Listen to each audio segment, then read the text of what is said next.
Hello, everybody. All right. Let people know that I'm live.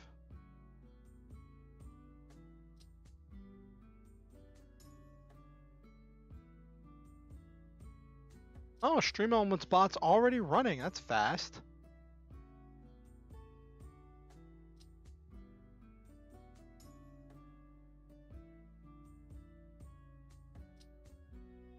I'm early. Oh, well, you're early, Silva.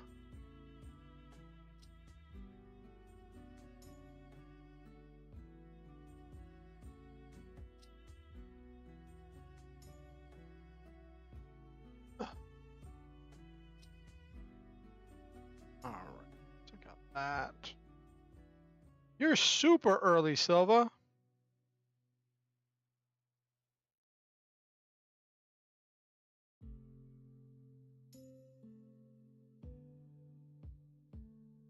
How you feeling? I'm just letting people know that I'm live real quick.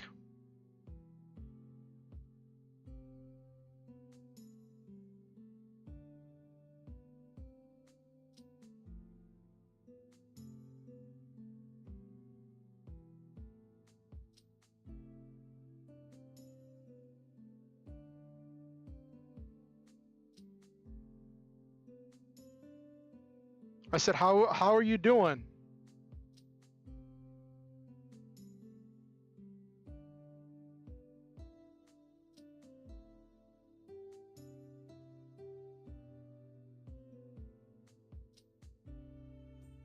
Just tired. They working you ragged again?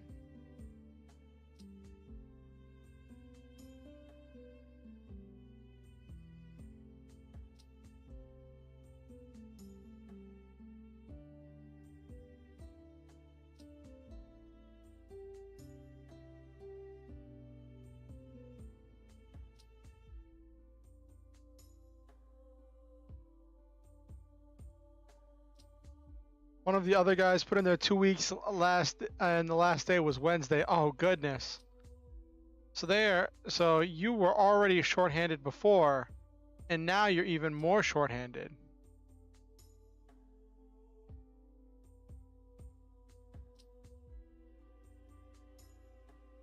Uh,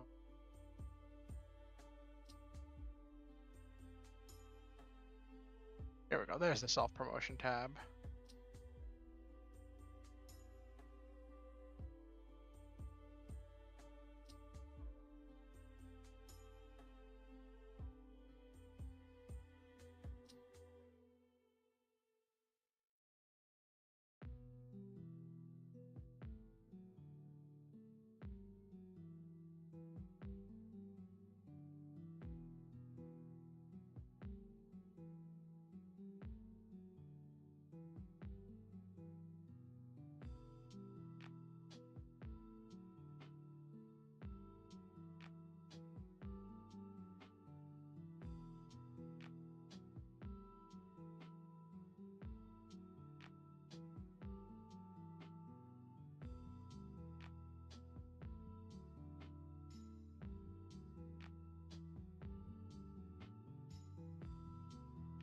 Okay.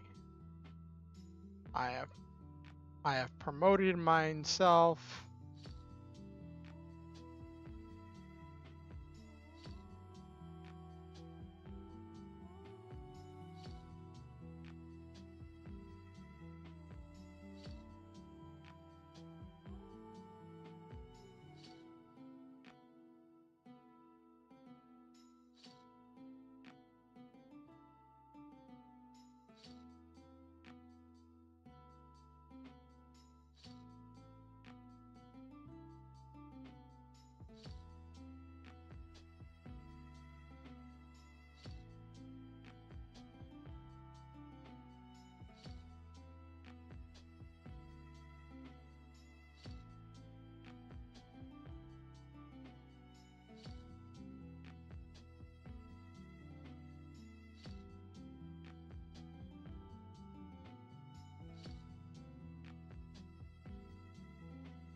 Okay, dude.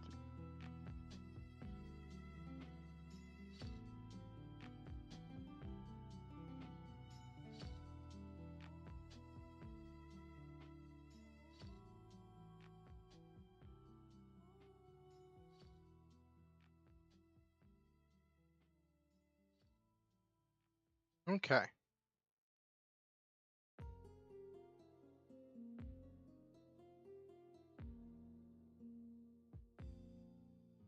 All right, I've let people know that I'm live. We should be groovy and good to go.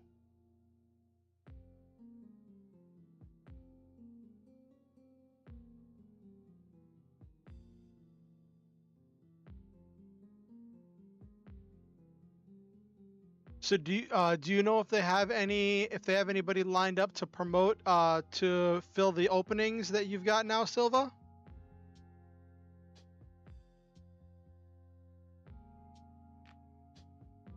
Oh goodness. So there's no hope. Abandon all hope, all ye who enter here.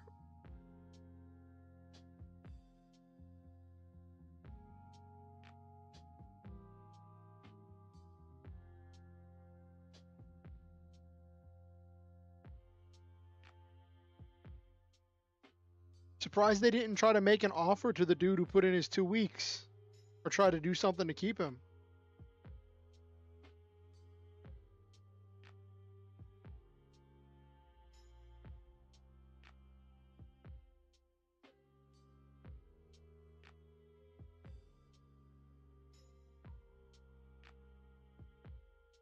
My week has been interesting. So last week Saturday, I helped my roommate with yard work, and that was really rough. And I've been kind of recovering from that all week.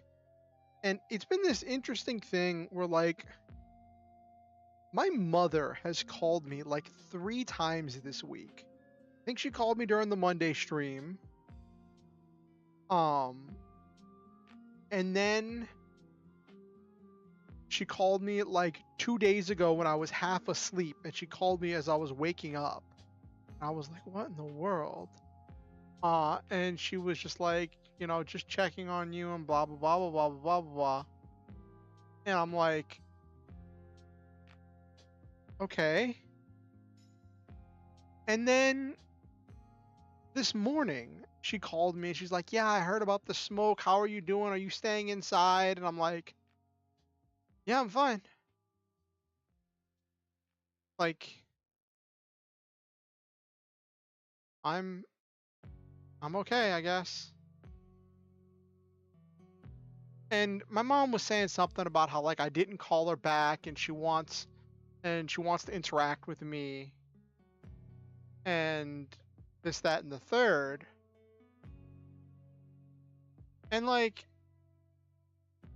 I'm real close, chat. I'm real close to being like, Mom, I have a lot of things going on in my life. I stream Mondays and Fridays. If you want to interact with me, as long as you don't use my real name, and you don't tell, you know, as long as you don't use my real name, and as long as your real name isn't in your YouTube name, just watch me on YouTube. Just interact with me via chat like everybody else. But I realized that probably wouldn't go over super well. It would net me another viewer if Mom showed up. But like, this is, hey Nabiru, how are you doing? How was your week? But like, yeah, I'm in like the middle of the East Coast right now. So like, we're getting some of the smoke stuff from the Canadian wildfires. Like, my friend's kid had her field trip canceled because the field trip was gonna be outside, and the air quality was just too bad for it to be safe for them to have the kids outside all day for the field trip. Long, tiring fun. What'd you get done, Nabiru? So I managed to get get some groceries bought this week, which was nice because like a lot of times whenever I get my money at the beginning of the month, I order out a lot because I finally can, and that eats up a huge chunk of my money. And so this time I was like, I'm gonna buy groceries instead of eating out till my food stamps come back in. And that's been helpful. Like I spent about as much as I would have spent on two to uh 2 to 3 times ordering out, and I got enough stuff for like 8 meals ish. Which it's not a great return because most of what I bought was like really easy microwave stuff. Um, and like if it's really easy microwave stuff, it's gonna be more expensive. It's gonna have more salt, so it's not as healthy. But it's gonna require very low effort and be easy to do when I'm having low energy days. Speaking of low energy days, my roommate called me today. He's like, "Hey, are you gonna be up for helping me tomorrow?" And I'm like, he's like, if it's not a thing, then you know, I can find, I can make it work. And what I said to him was, yeah, if you could just make it work without me, I'd appreciate that. Um, and I don't know if he understood what I was saying when I was saying I don't want to do it because last time I helped him, like I was having trouble breathing, and like I don't want to be outside right now with all this smoke and my asthma. So especially not doing yard work. Watched anime, quiz making, learning Pathfinder. I've been learning some new systems too. So my friend Hero Girls, she got me interested in this new, well not new, new to me, system Masks, which is a superhero system that's almost entirely narrative based. Everything is done narratively instead of being a crunchy war game like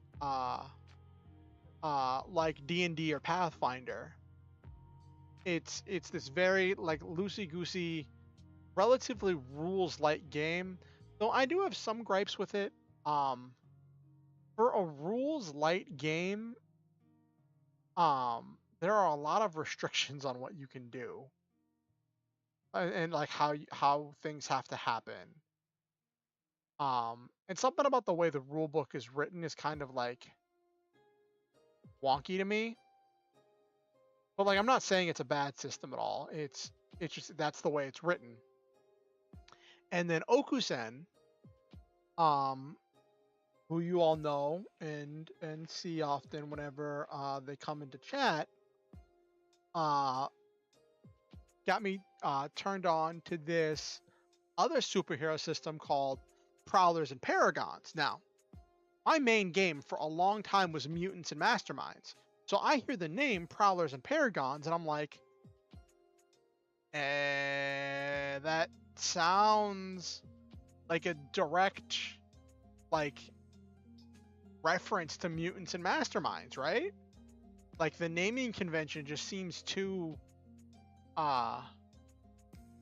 it just seems too close. And so I went into learning Prowlers and Paragons, fully expecting it to be some kind of like a hack or a take of Mutants and Masterminds. And there are definitely a lot of things that are the same, but like while a lot of the things like about character creation and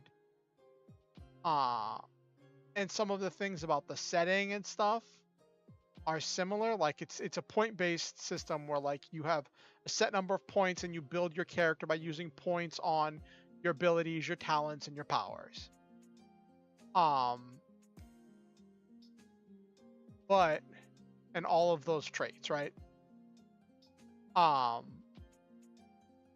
it is much simpler and it uses an entirely different system, whereas like it uses an entirely different like main mechanic.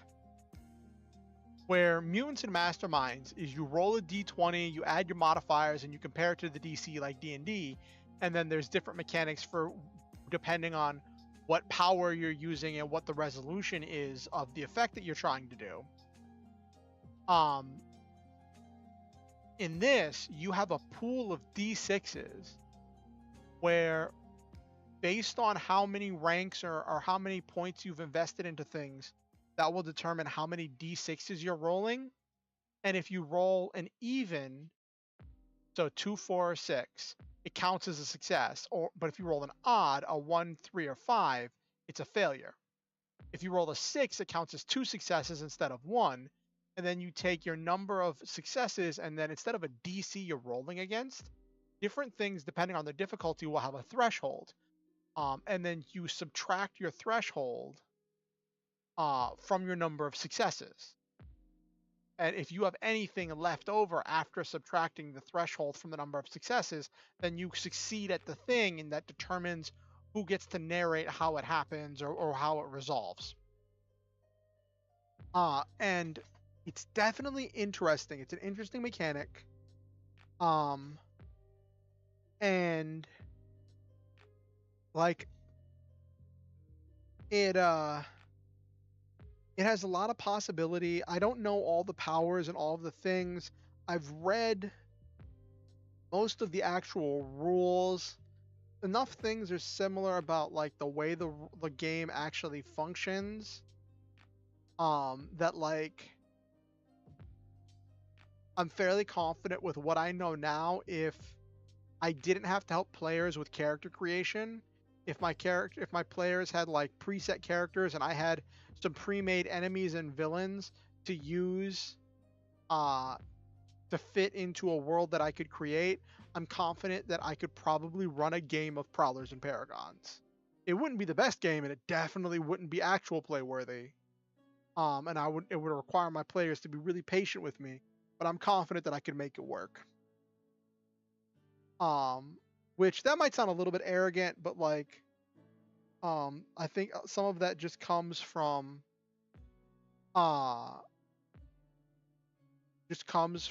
like having all the experience with game mastering that I do. So like I didn't know I was gonna do a front mission stream. Like I woke up today fully intending on doing a front mission stream today. But I just didn't really have it in me. And it was this thing where like my friend who does art, like she suggested, if I want to get better at art, draw something, practice drawing for at least 20 minutes a day, every day for a month, and you'll see a big improvement, right? So I've been trying to do some art stuff for the last few days, right? It's been about 4 or 5 days of me like doing art and working on helmet and a helmet design for my OC, working on stuff for my character. And I wanted to get that done today, but then whenever I opened Krita, this free drawing program I found that I've been using, I got distracted reading Prowlers and Paragons, and then by the time I before I even really, like, I kept telling myself, okay, I gotta stop and actually work on my drawing now. I gotta stop and work on my drawing now because I want to get my drawing done, or I gotta do some writing if I want to get some writing done.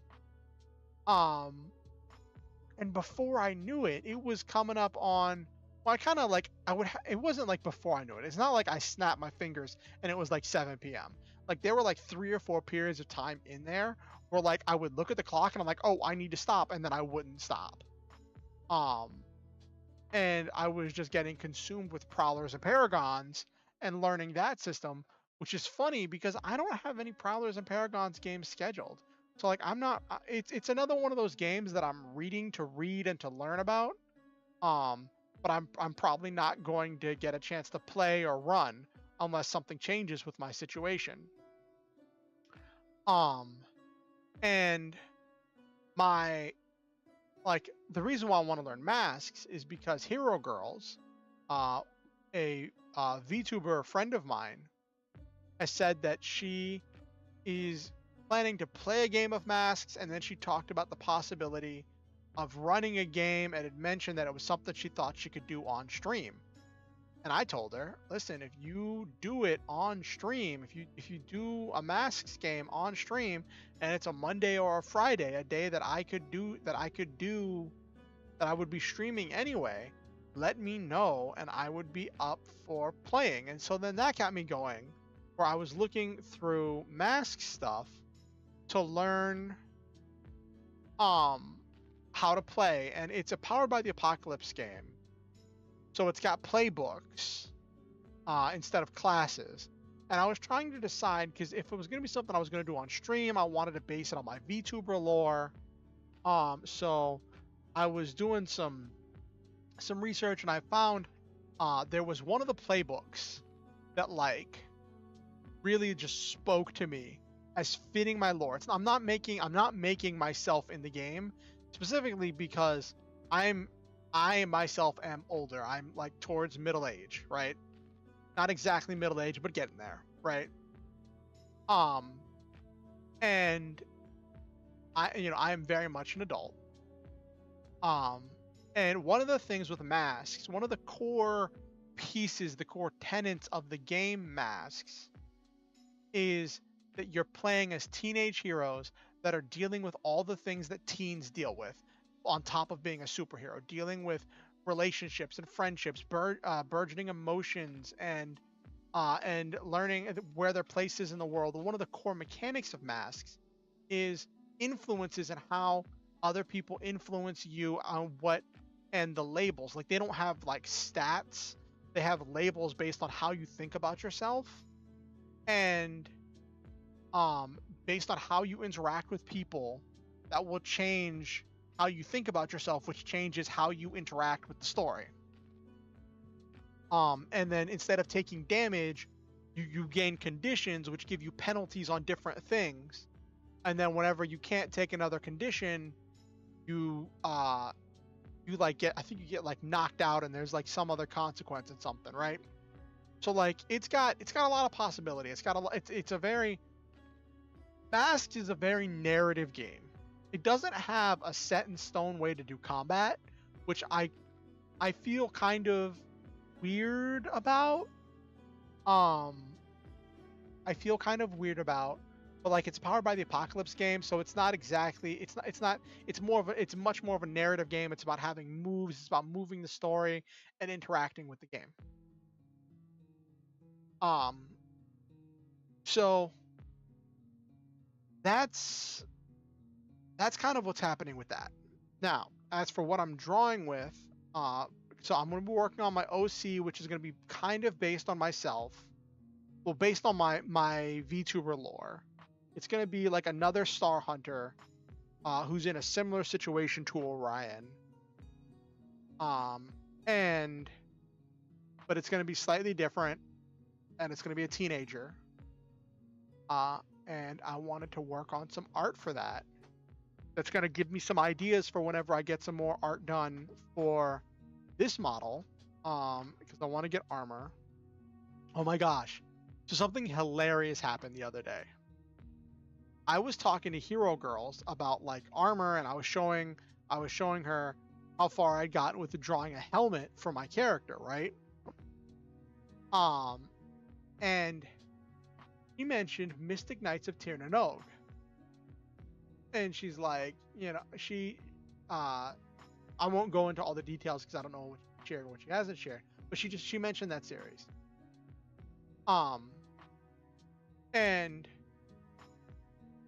I was like, oh, I love that. Sometimes I even listen to the opening. Yeah, that is a name that you haven't heard in many years. And I'm like, sometimes I still listen to the opening, and that got me thinking because I wanted to hear the opening again. So I went and looked it up, and like I found there's somebody gave me a link to a playlist someone did of like a remastered, like I don't know if it was upscaled or whatever. It's like a redone version of all the episodes in a YouTube playlist. And I watched the first episode, and I'm like, oh wow, this is again. But the opening wasn't what I remembered.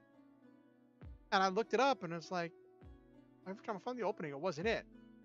And this is where we're getting into the Mandela effect kind of things, right? We're getting into the real bizarre, like, world-bending shenaniganry, right? I finally found the music I was thinking of when I was like, oh yeah, I sometimes will listen to the opening some of the time, you know, just to listen to it, right?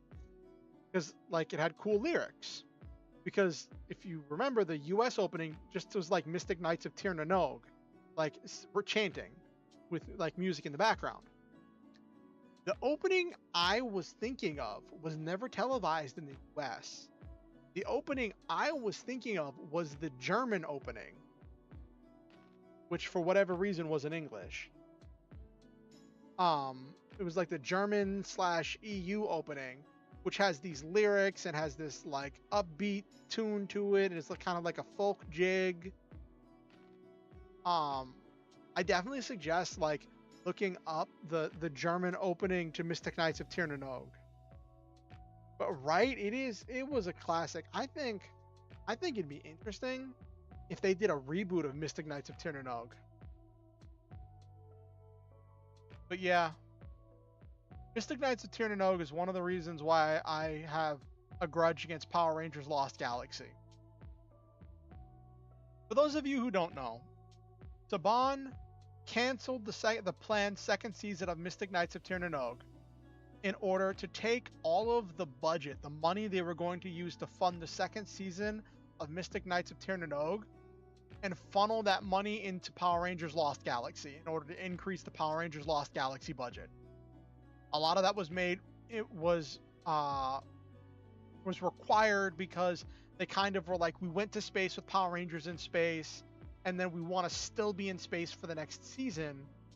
And while Power Rangers Lost, I think it was Ginga Man that it was based off of, did deal with galaxy stuff. They were the Galaxy Beasts in the original Japanese. The actual story of Ginga Man was like a down-to-earth thing about nature, and I didn't watch it. Like, I've just seen bits of it. And so they had to make sets. They had to make a very different story than what was in the original, and they had to manufacture and animate and do all of the space stuff. All of the space stuff of Power Rangers Lost Galaxy had to be done pretty much originally. Had to be done like original US footage. So that's why the Zord seemed a bit weird, because that was one of the only things they kept from the Japanese footage. Yeah. And that's also what happens when you don't have communication between when you don't have really good communication between the Japanese producers and the companies that are looking to buy that footage. I've heard people say that like they were planning the season before they fully understand what they were buying with footage and props and stuff. Which now that they're a couple seasons behind Super Sentai, they have a few years to think about things before they actually buy them, so that's nice. But yeah, so because Lost Galaxy was going to be so expensive, I think a lot of people were done with it with Megaforce. I tried to like Megaforce. I watched it with my brother when it was first airing, and like we loved, what was the Red Ranger's name? Troy. We loved him because he was so stoic and seemed like he was epic, when in reality, looking back on it, he was just being kind of silly.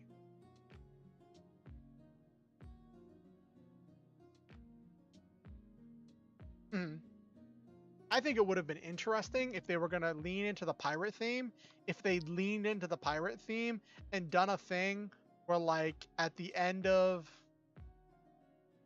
the first season of Lost Galaxy, if the bad guys had won, and then if in the second, not in Lost Galaxy, if in the first season, Megaforce. Yeah. If at the end of the first season of Megaforce, the bad guys had won, and then the second season of Megaforce had been the Rangers as actual pirates doing raids and stuff, and like attacking shipping lines and doing all the actual pirate stuff as actual pirates fighting against the Empire, I think would have been really cool.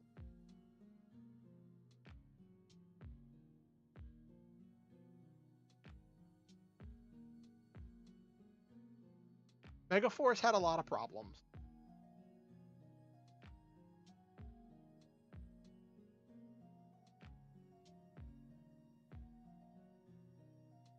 All right.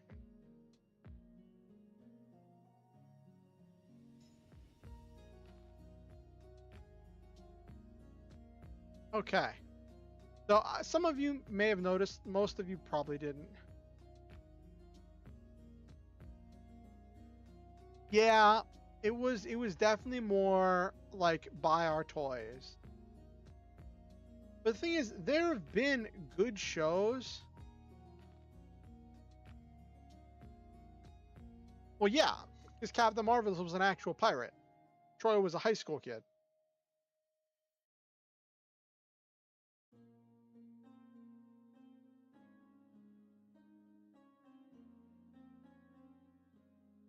There also in Gokaiger, there were a lot of really epic fights that happened that when they weren't morphed in Gokaiger.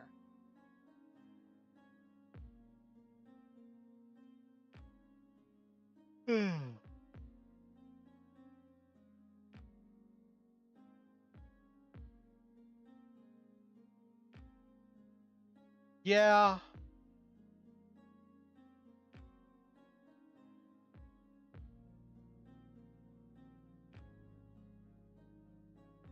And then the parts where like they used the Japanese, they used all the Japanese footage that had Sentai teams that never made it to America. And I don't even remember what was their explanation for that. And they're just like, oh, we got Space Ranger teams, or we got like other Ranger teams from other worlds that just never made it to America. Powers never before seen on Earth.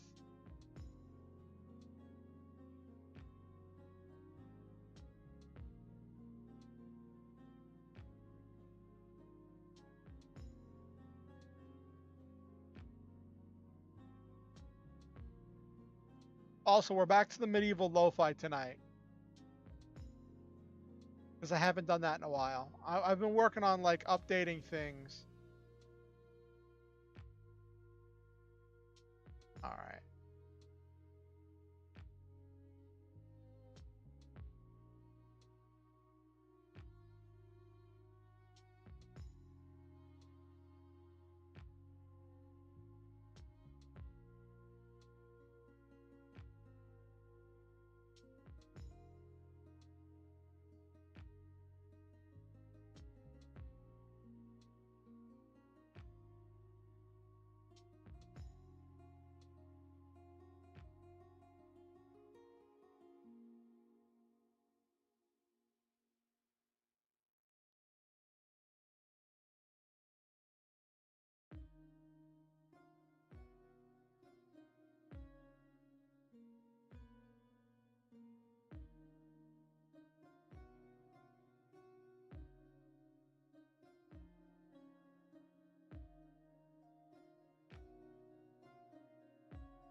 Okay.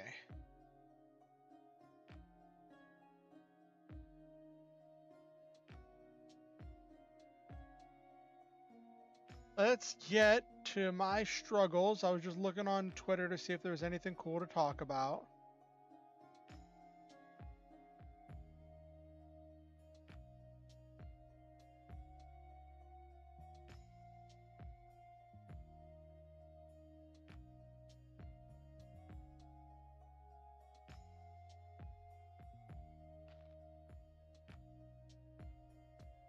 You all ready to watch me struggle? Uh...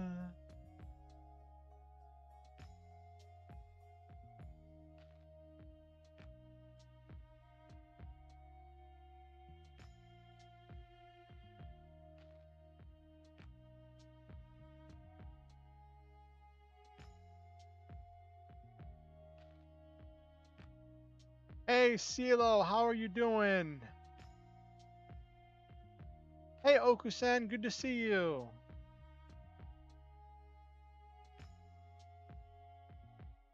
I'm gonna do a little bit of work on my OC for the Masks game I might end up playing in if Hero Girls ends up running that. Because I was thinking what kind of character I would do, and I found one that I really liked. You good, CeeLo? That's great. I'm glad you're good, CeeLo. You're here just in time to watch me struggle to teach myself how to draw. It's going to be messy, it's going to be embarrassing, and I'm going to share every bit of it with all of you. I have been practicing drawing for all of like 5 days, or maybe 5 days. And I'm drawing with a mouse. So this is going to be rather interesting. uh...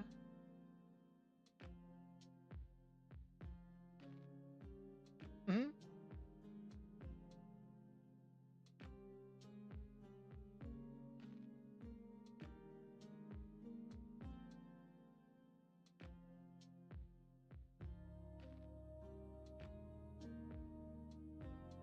First, let's create a vector layer.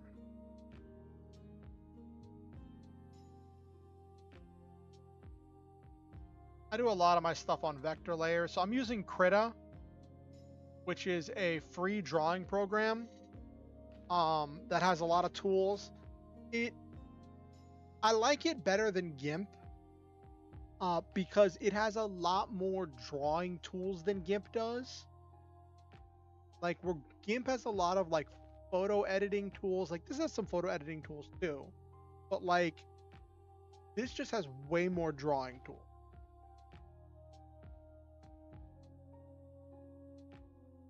All right.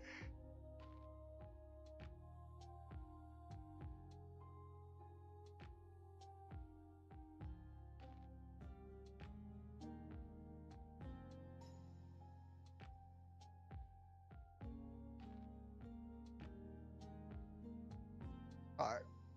First,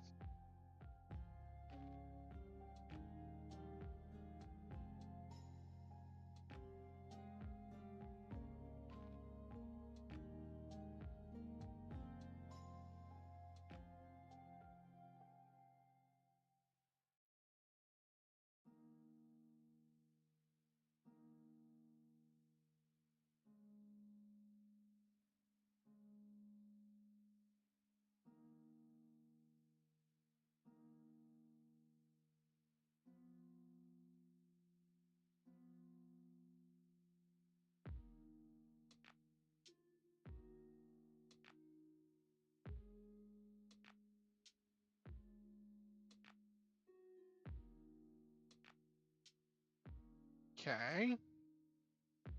I got the center line drawn. Label this layer as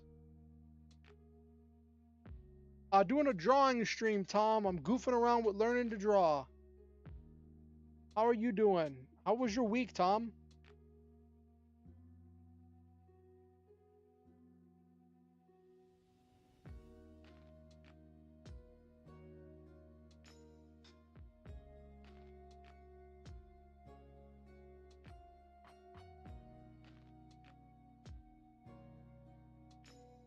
All right. Anything fun or exciting happen?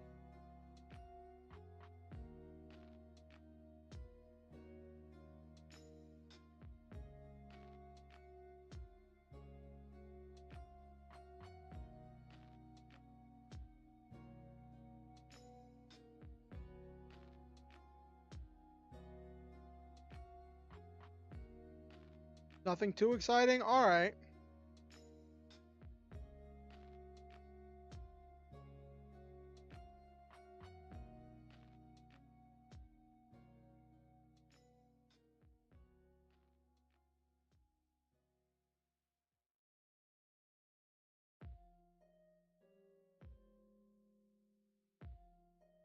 Okay.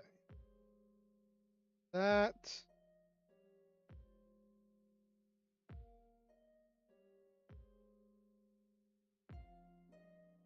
You eat anything interesting, Tom? I don't know if you cook or if you eat out or what you do. But did you eat anything nice and tasty?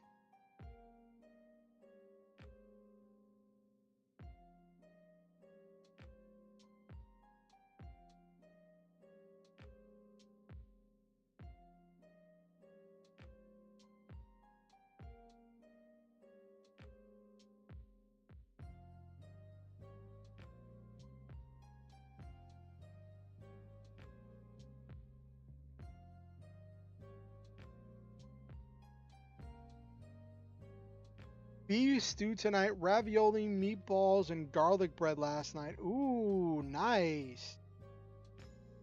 I forget, with ravioli, is that stuffed with, are raviolis normally stuffed with meat or are they stuffed with cheese?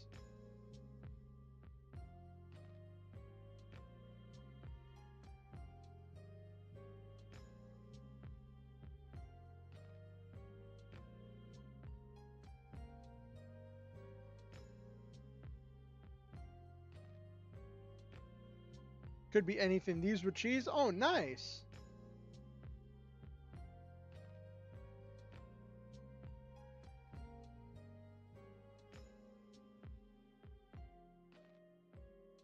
We'll do Anastim shoulder.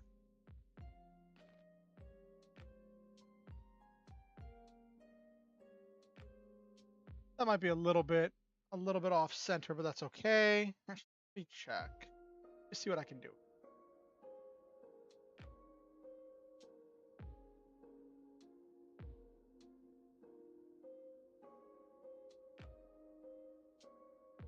There we go.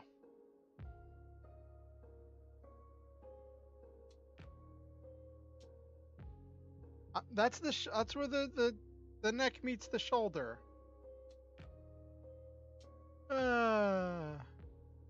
Being silly over here.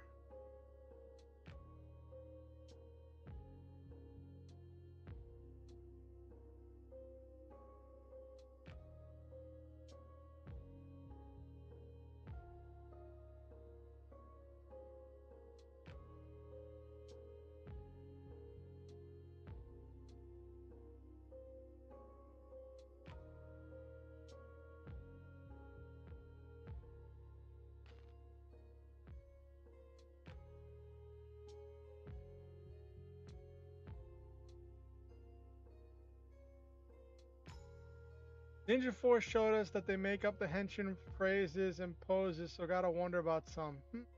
Yeah, that'd be funny. Ninja Storm, you meant. Okay. Now you want to play Hangman. Oh, goodness gravy. Alright. I think when it comes to Power Rangers and their transformation poses and stuff, I think that varies from season to season, whether it's made up or if it just whether like because like in one of the latest seasons, Dino Fury, like there was a thing where like the main character was teaching the transformation poses and the transformation sequence to the main where like where the Red Ranger was teaching it to the rest of the team.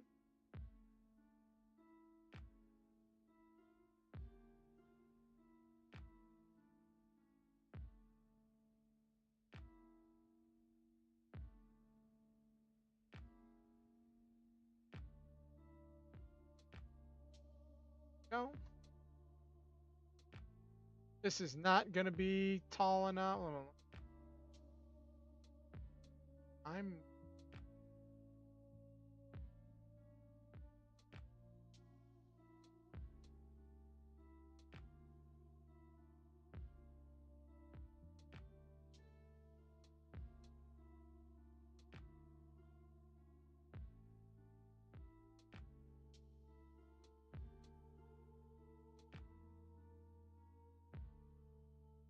There we go.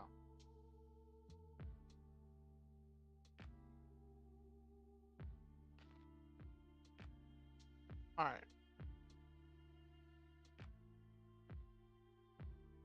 Okay.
Alright, so the arm. The hand's gonna need to be bigger.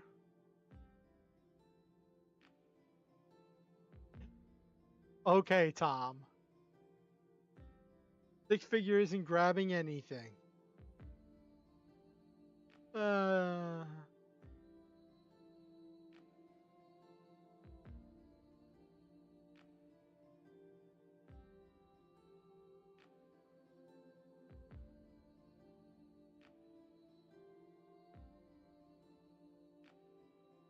Yeah, I'm going for a wireframe right now to outline the body and the pose because that's how I learned to draw.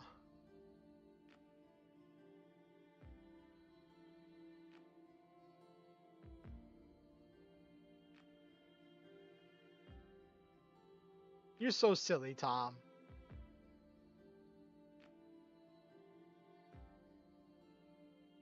I'm doing like a hero pose, like with his hands on his hips.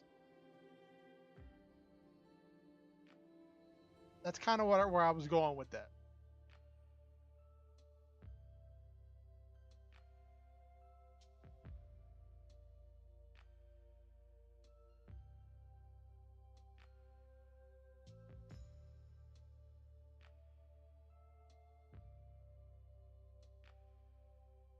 Sugar ball.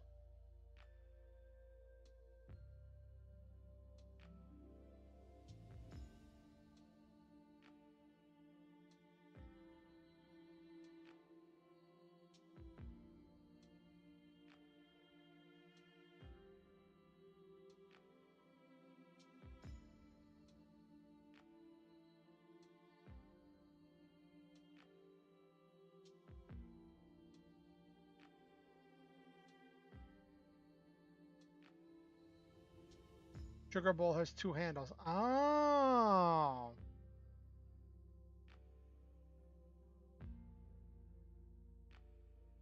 I see.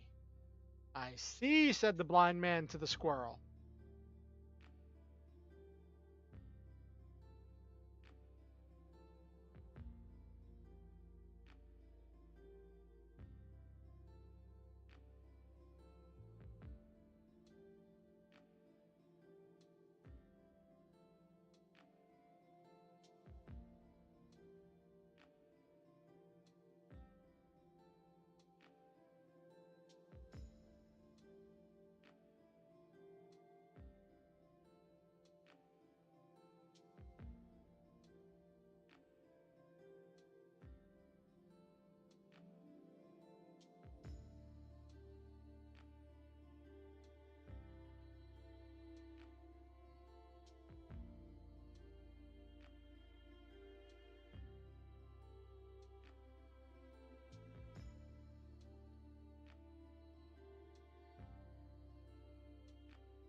Okay.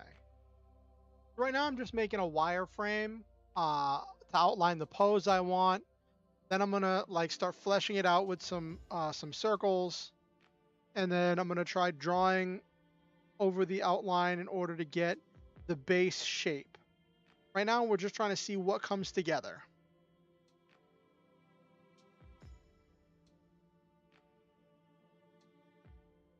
Oh,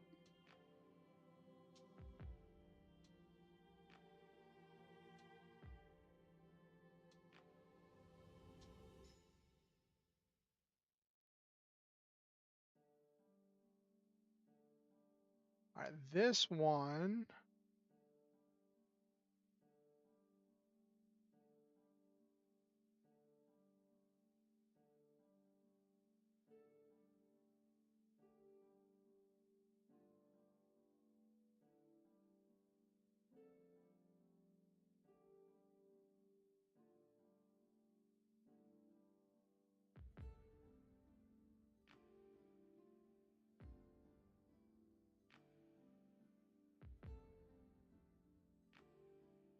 Good and evil were subjective, or alignments did not exist in a game session, be it D&D, a Pathfinder, and so on.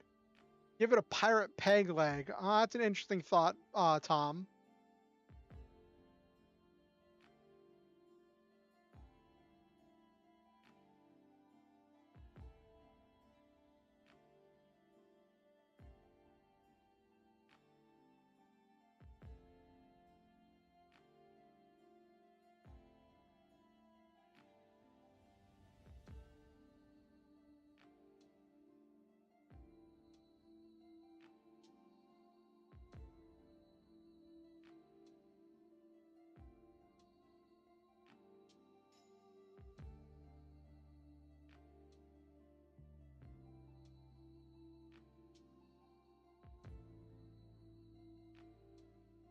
All right, so there we go. Got the basic wireframe. What do you what are you expressing, Nabiru, about like debuffs or drawbacks for not following your alignment? Well, here's the thing, right? Even like if you remove the ideas of cosmic good and cosmic evil, right? In a society, there's going to be some kind of understanding about doing something for the good of the society, and if you become a detriment to the society, at like if you become a threat to the society in exchange for your own personal gain, there's going to be some kind of a reaction from society. There's going to be some kind of a reaction from the people. That's not a cosmic force like good and evil, like something that would be enforced with like a protection from good or evil spell. I think that's just a function of civilization.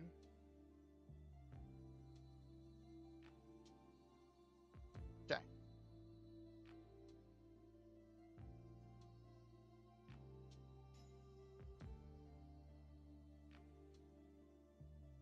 Well, yeah.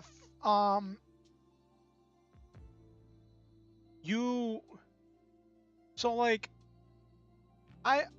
One of the things that I've always held to is that like, you look at like the idea that good doesn't always mean the cosmic good as much as it means thinking of others before yourself, thinking of the good of the community, thinking of the good of as many people as possible, something that leads to positive outcomes for as many people. And in society there are going to be there are going to be laws, there are going to be rules, there are going to be things that are part of the social contract of like we've all agreed that in order to live in the society we will not do this XYZ thing. As long as those rules are as long as the power behind those rules is derived from the consent of the governed and not from fear and oppression, usually those rules are what's defined as good by that society, at least from what I've seen in my limited lifetime and experience. So like whenever I've played a good character, I've generally played a character that sought to bring about the most good for the community. Like if you're looking for good for yourself at the expense of others, a lot of times if that's happening at the expense of too many other people, at the expense of society as a whole, then like you get labeled um as evil or power hungry, and like whenever you break the laws there are going to be consequences. And that's not saying that characters should never break the law. That's saying if you're going to break the law you should have an understanding that there's going to be a consequence and that you have to make sure you're ready for those consequences. Okay. All right, hold on, let me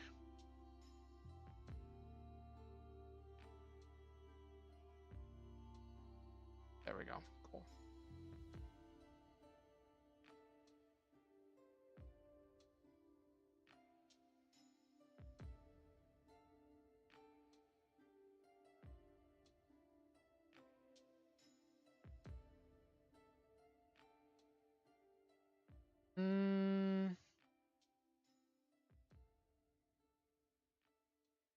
This arm over here.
Contradiction, complex situations. Yes, they can be fun.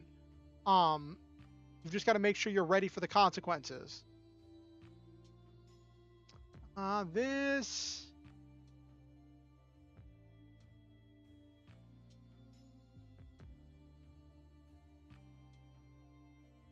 Like, I've played with some people that want to do chaotic things, but they're not ready for the chaotic, like the results of being chaotic, of breaking the law. There we go. I like that a little better. I think I like that arm a little bit better. Got the arm a little bit more pulled in, so it's going a little bit lower. Okay.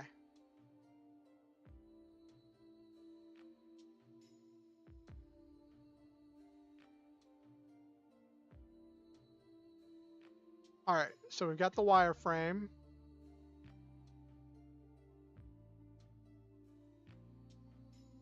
Next, let's start outlining. Let's start drawing lines between some of the other parts.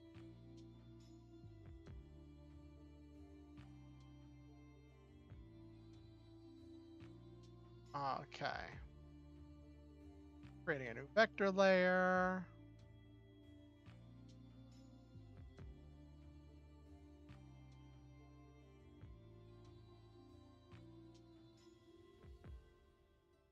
Oh.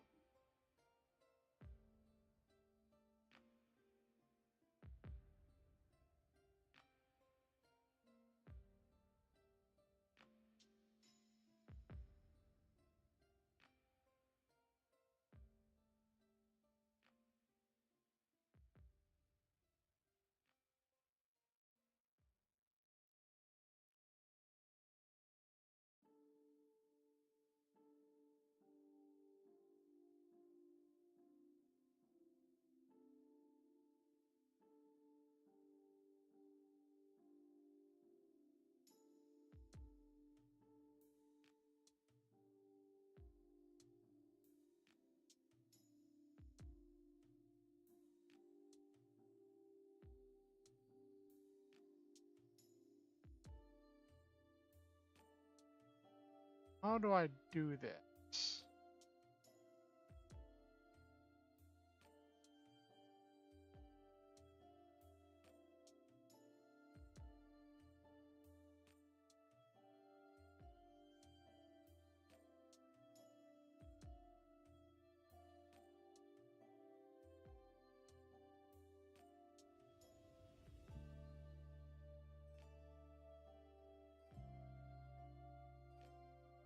Oh, it's stuck on the. Okay.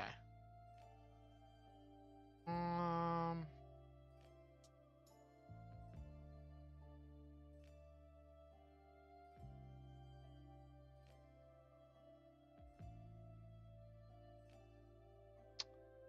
Let's see. I might have to draw freehand. So I'm trying to avoid drawing freehand because I'm drawing with a mouse. And drawing freehand with a mouse is not ideal.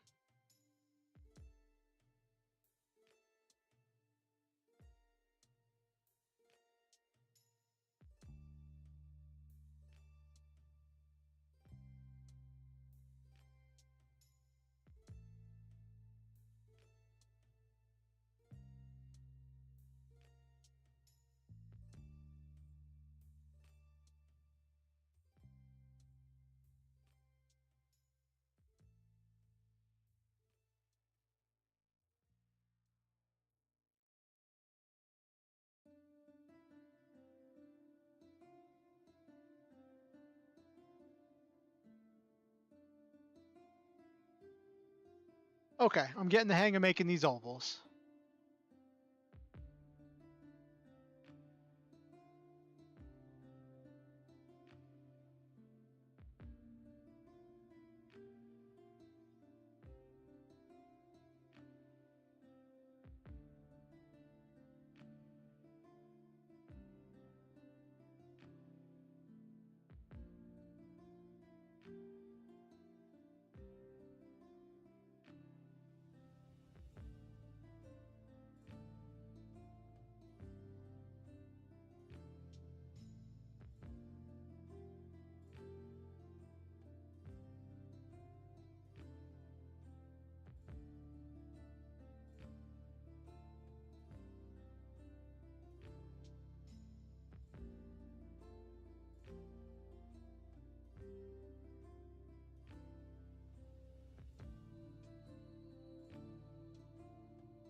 There we go.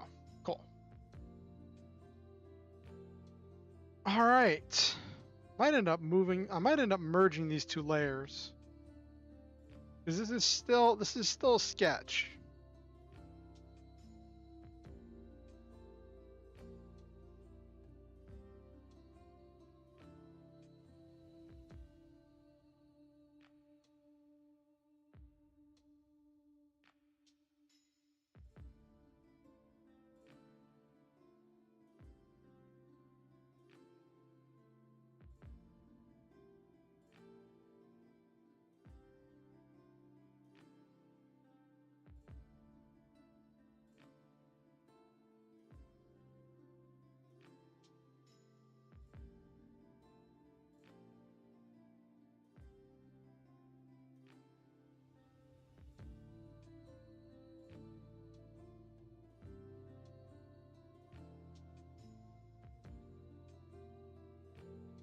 Okay.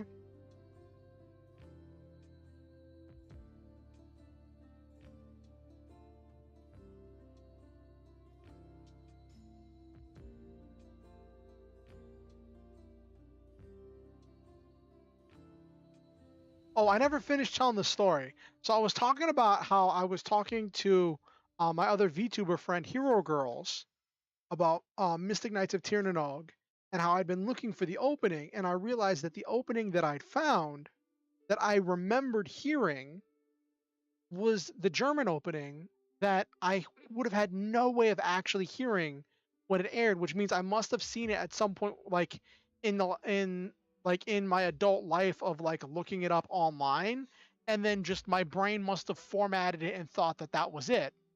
And so I went back and uh, I messaged my friend, I messaged Hero Girls, and I was like, hey, I was thinking of you whenever I saw this. I totally thought that this was the opening, and this is what I meant. This is what I was referring to when I said I listened to the opening all the time. And she's like, well, I've never seen this before. And I thought it was hilarious because, like, the video I sent her was like the band that did the opening for the German opening of Mystic Knights of Tirnanog doing a live concert playing the song live to a cheering crowd. And I realized the first time she's hearing this opening that I'm referring to as like, yeah, this is totally the opening that I'm thinking of, is seeing a band playing it to a live crowd. And it's the opening of essentially Irish Power Rangers. It was just a funny way that all played out. All right.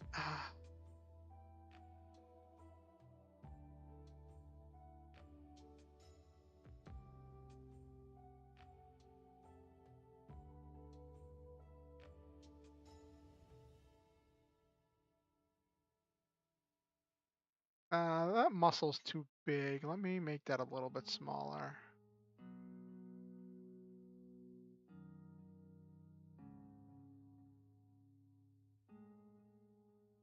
There we go. That's better. It's not entirely centered on it.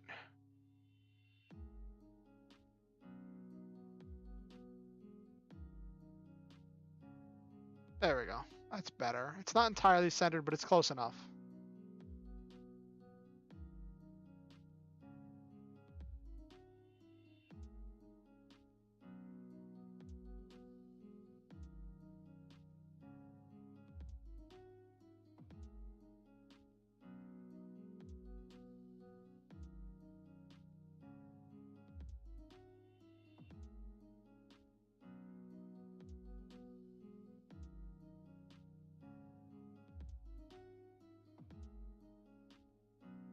There we go.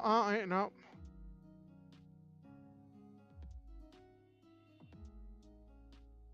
Oh, is the German opening for Naruto hilarious? Oh, okay. Canadian opening for DBZ.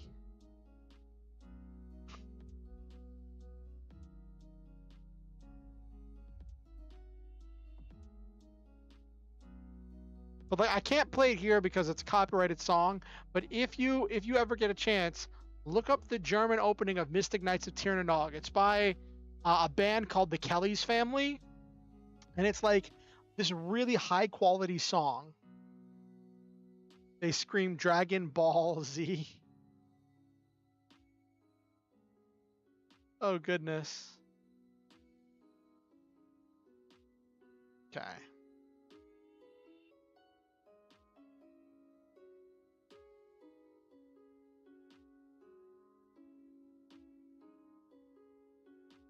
Ugh.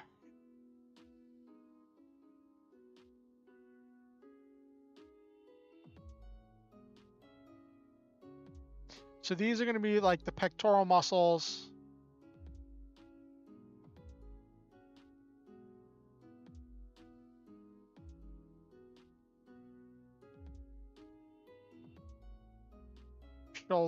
Shoulder area.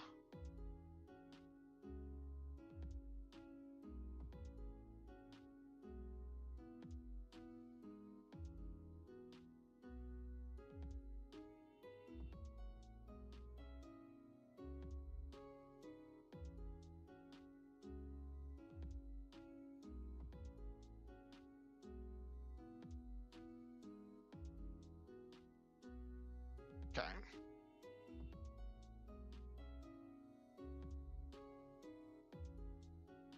Okay.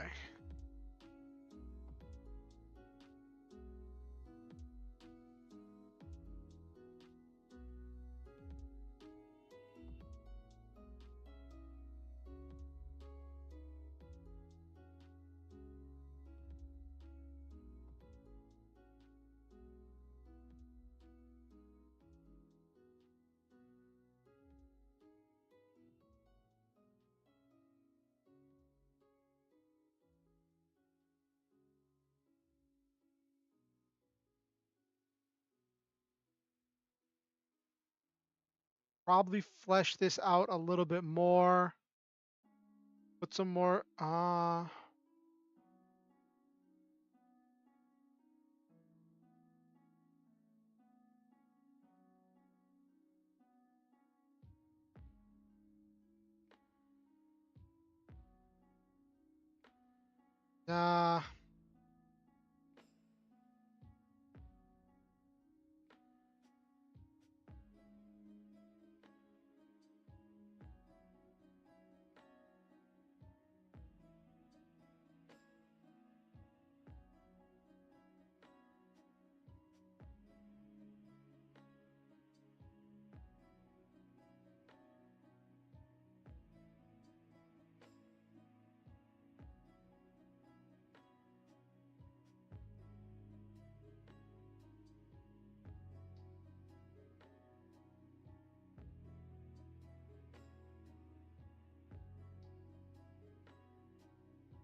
oh wow, that was almost a perfect fit. Let me make this a little bit thicker though. I want some muscular legs.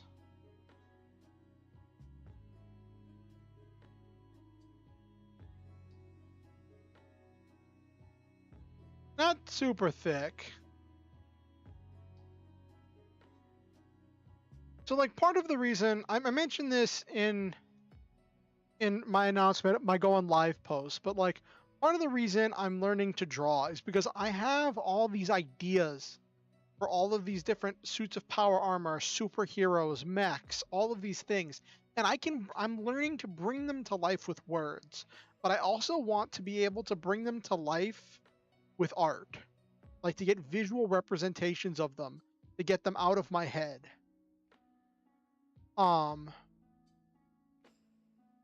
and that's part of why I'm doing this, is because I want to be able to take, like, the thing what happens is I'll be frank, I don't have the money to commission artists for all the things I want to see art of, right? Uh but this one's got to be wide. Big sausages and circles with lines and fists. I'm not even at that point yet. I'm still I'm not even at the point of that much detail, Nabiru.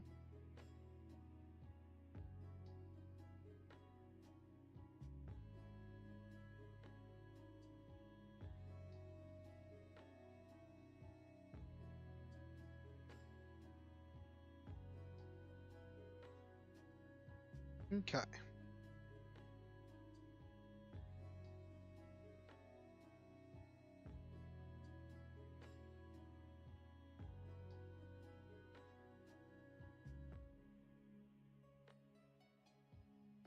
This is more of a front view, so I want this to be a little bit. There we go.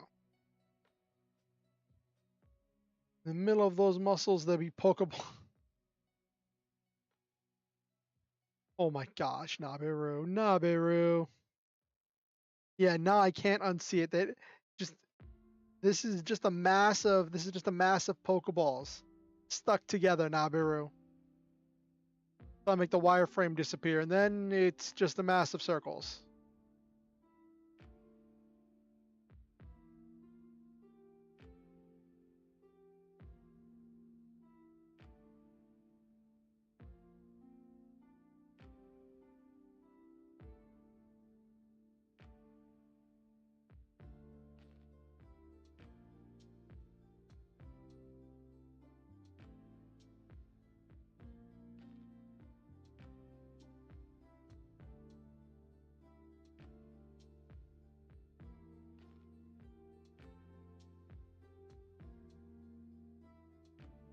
That's not the button I wanted.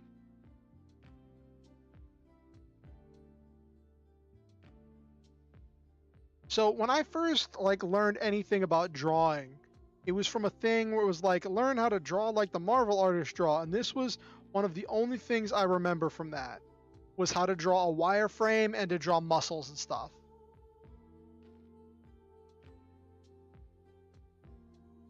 Was like draw like the Marvel artist. That's all I remember.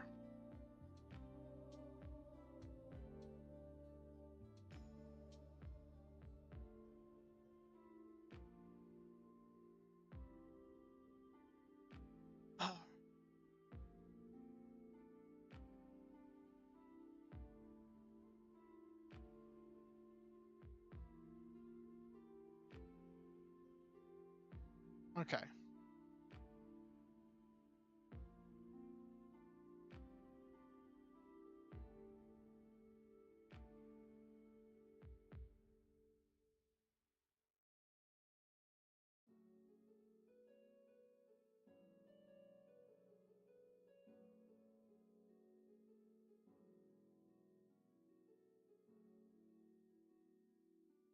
Got no neck. I need to put a neck here.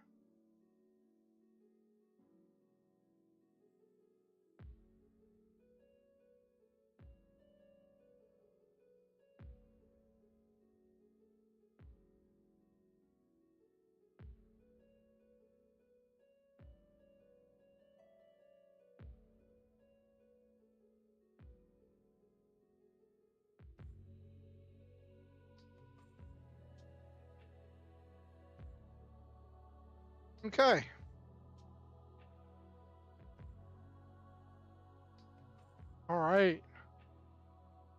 So now we got the muscles.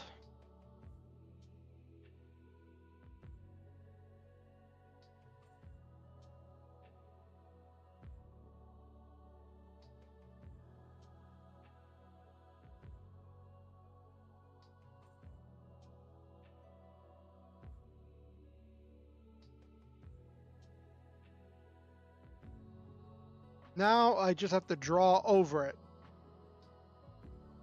And it's probably going to have to be freehand.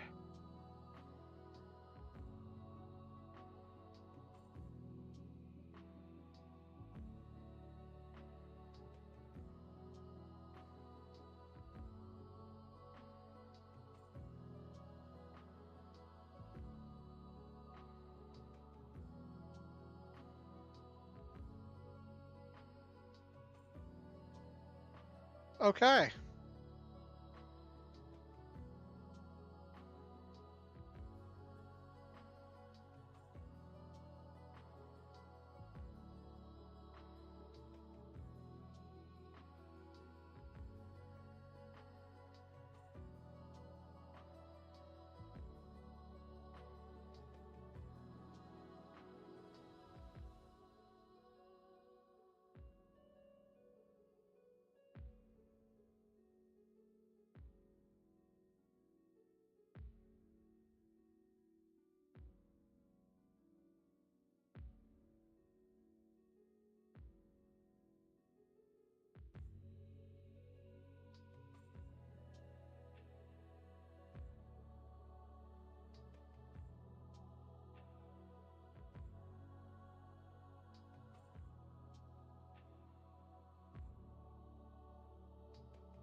Yes, it is good he didn't skip leg day. I'm going to do the basic outline, then I'm going to switch projects and I'll open up GIMP. That's the other art program I use, and we're going to work on my thumbnail for next Friday's stream.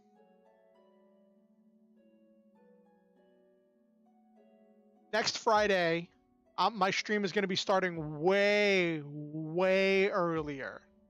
I mentioned this before, but I'll mention it again. Next week, Friday, my stream is starting at 5 p.m. EST. It's going to be a writing prompt challenge stream.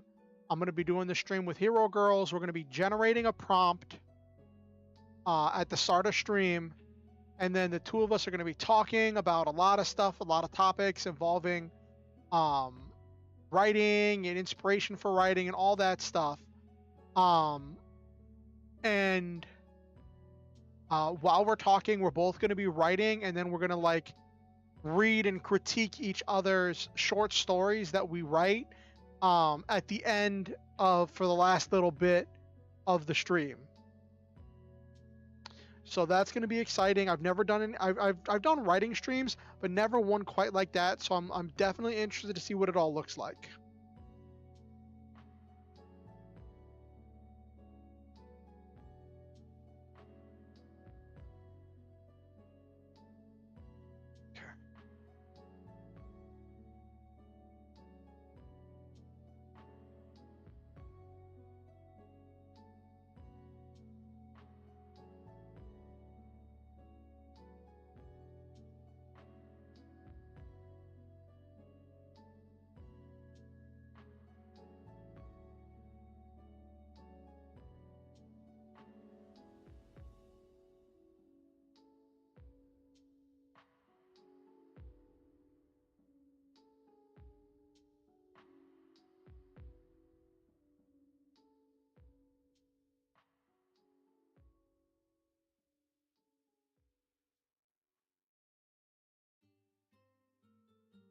But yeah, we're going to work on making that thumbnail tonight.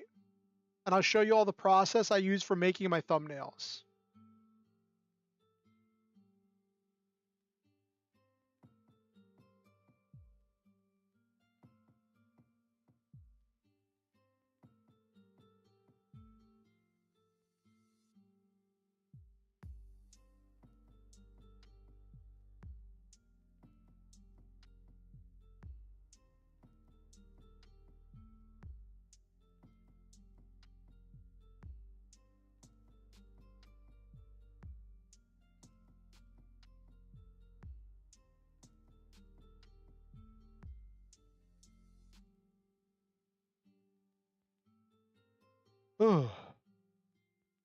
Maybe if I actually get serious about drawing, maybe I'll on one of these days I'll like save up and get myself a cheap drawing tablet and pen.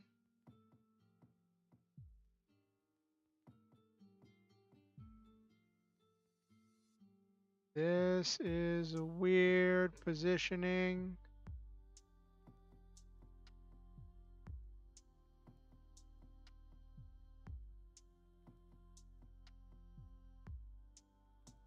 His hips are unnaturally tiny.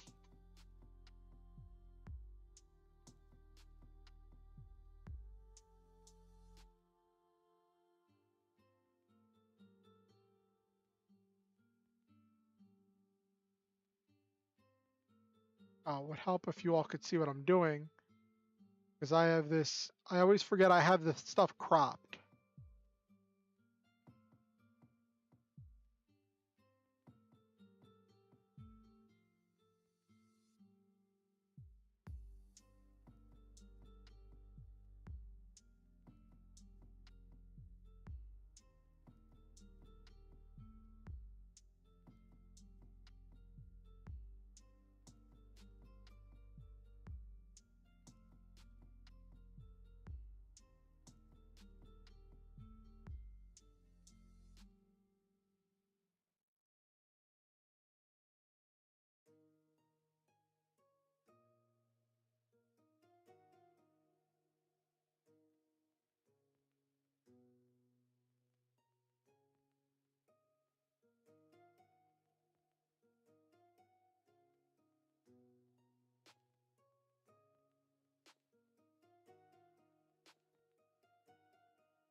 His neck is like unnaturally long.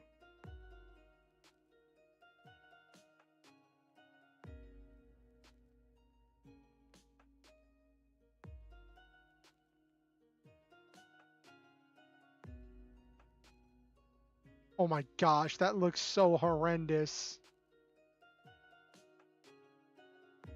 Oh my gosh, actually looking at it.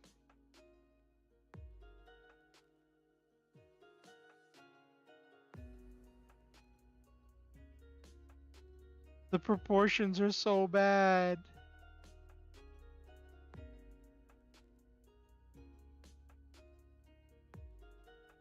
What does it remind you of, Nabiru?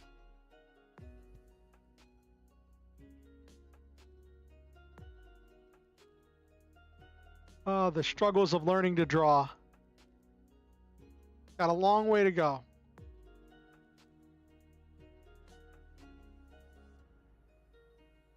Oh gosh, it reminds you of a backrooms monster? Oh goodness.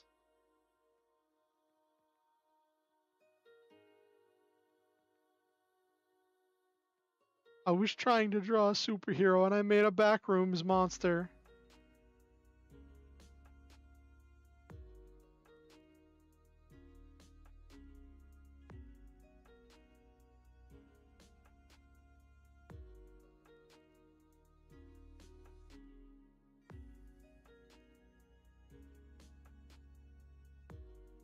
Well, for a little under an hour of work, it's not bad. It's another step in the process. Save what I've got. Try again tomorrow.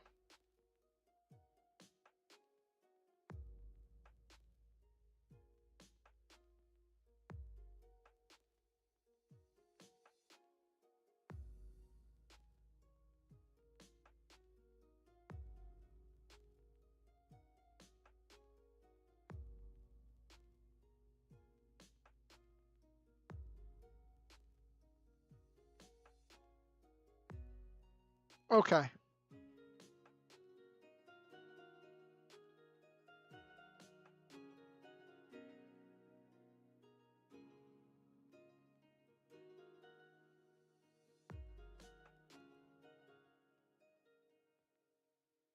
Okay.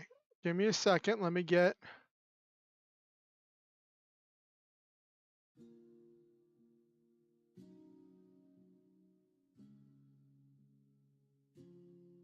I guess it could be Frozone. I guess I'll take consolation in that. Ah.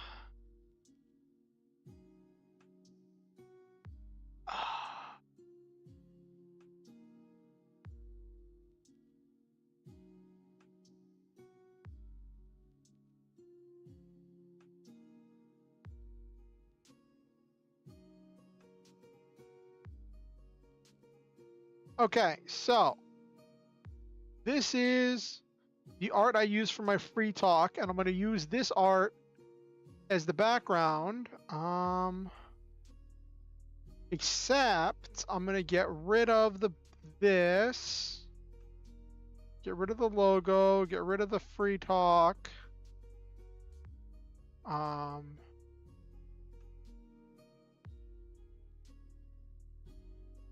Then I'm going to... It's been so long since I used this. Open as layers. I did save that image I got of...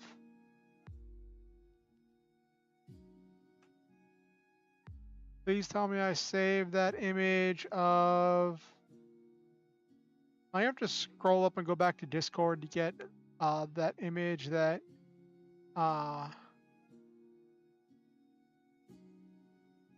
Hero Girls sent me.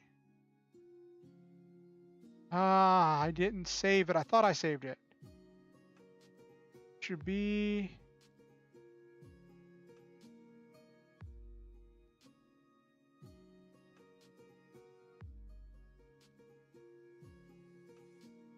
Nope, apparently it's not. Let me see.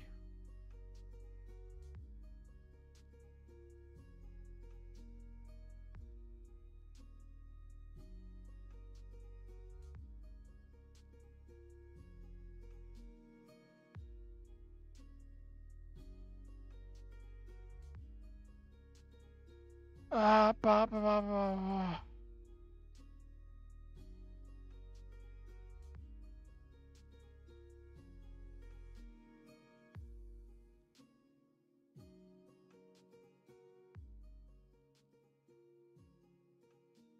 No, apparently I didn't. I didn't download it. Bear with me a second. So I go grab the image that I need.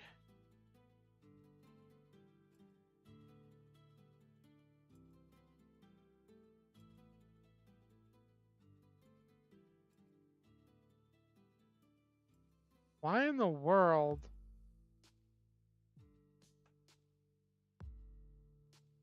Why does Hero Girl's Discord say H dot dot dot? I know she already claimed her name.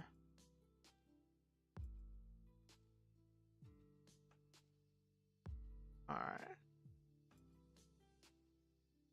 Scrolling up. There we go.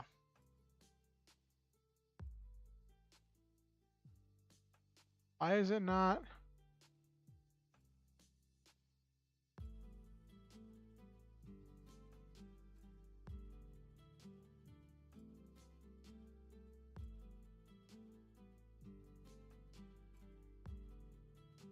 Okay.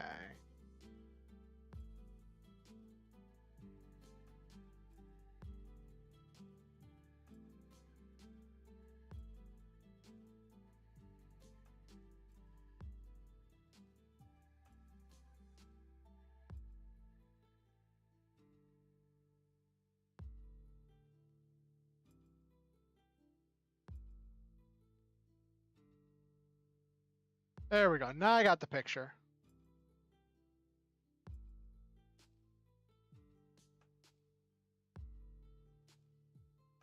Okay.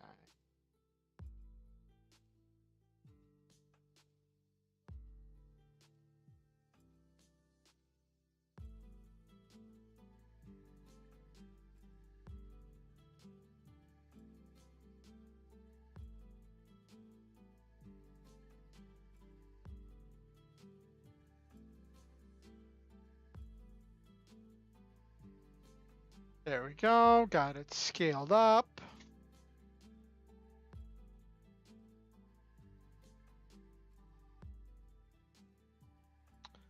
Add data shadow.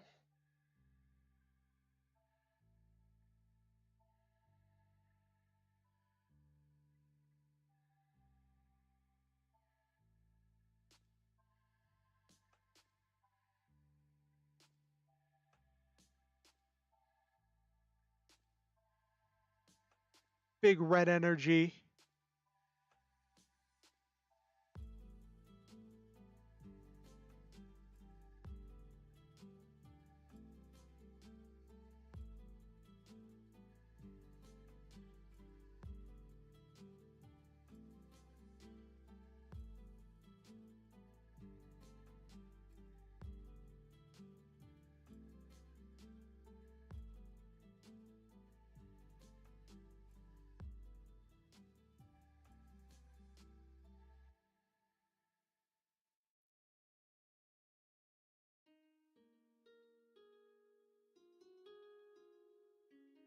Okay. It's not the most effort I put into something. Yeah, her model is really cool. She got like this, I think how she told me, she found this thing where it was like a customizable live 2D model that she was able to customize to look like her and put it together. And that's what she's using right now. And her model looks really cool. It's actually really funny. I was talking to her the other day and she's like, "Your model looks so cool." And I'm like, I guess? Like, my model didn't always look this cool. I think a lot of the cool factor comes from the cyber suit. Like, that was, I think I paid like $5 or $10 for, for the rights to use the cyber suit on my model. And like that made a difference. That made a big difference.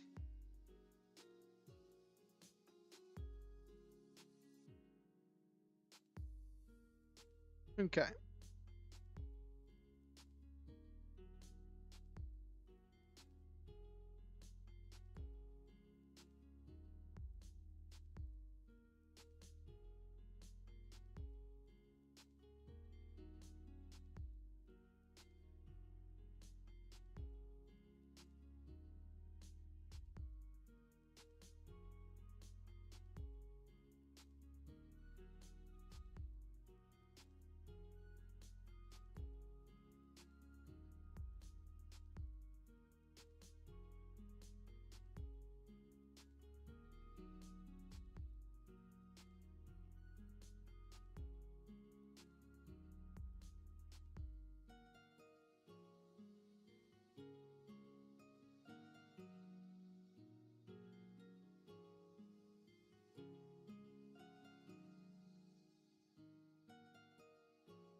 I normally like to use up the space as much as possible.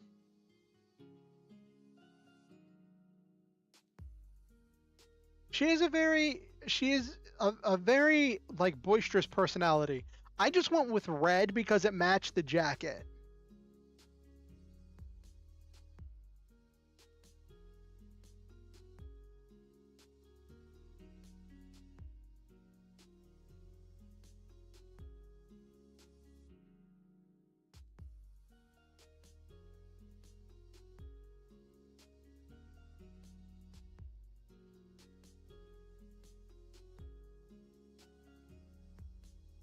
I'm not sure if I want this logo here or if I want... What else could I put? Because it's a writing stream.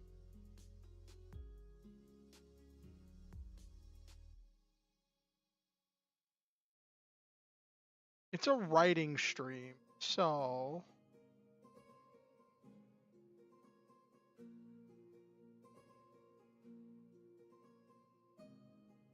First, let's do the text.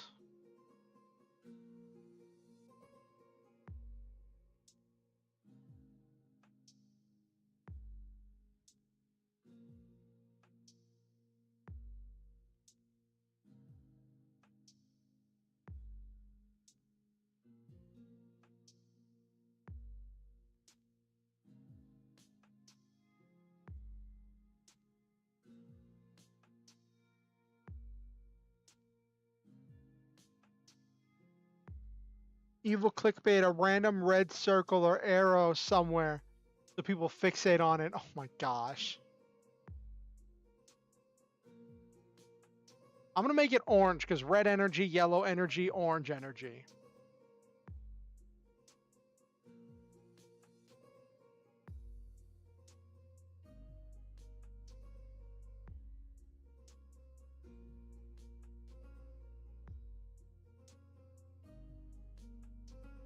I'm going to make the text orange.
Well, it's kind of like a normal stream, but it's also a challenge. Can I call it writing prompt challenge, chat?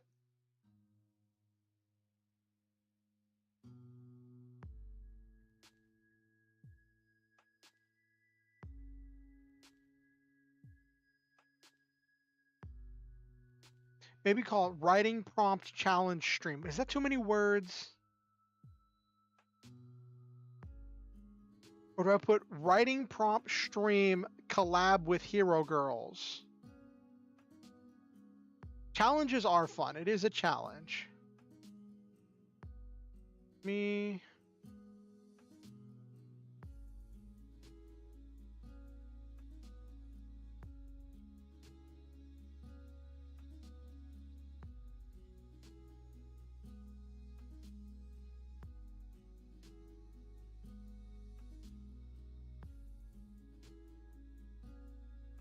Mm-hmm.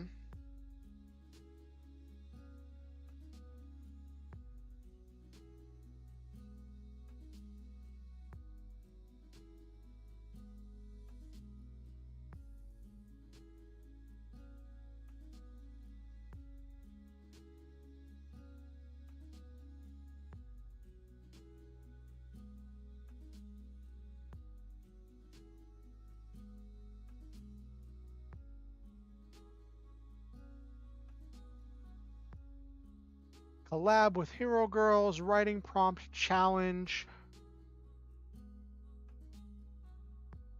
That actually works because then each line is shorter than the one below it.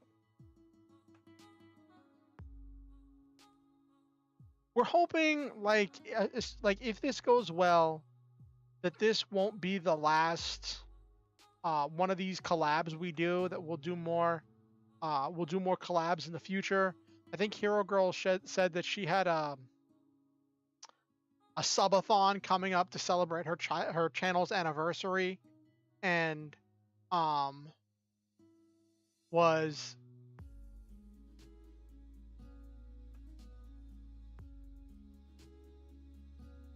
title, feature, their name,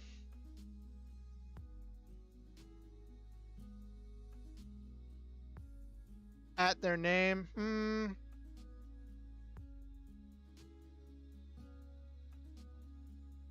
probably going to trade out that logo down there for either my updated logo or a picture of like a writing program. Yeah, I like this. I like this. All right. I like this better. I like where this is.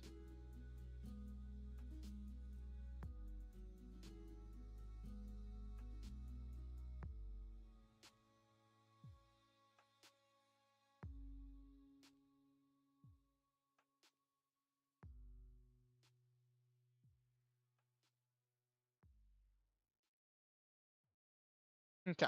So I got kind of a yellowish, orangish take there.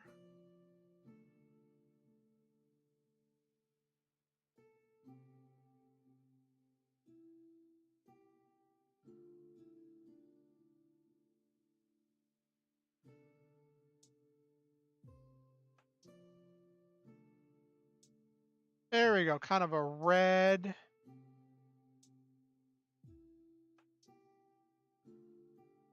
Okay.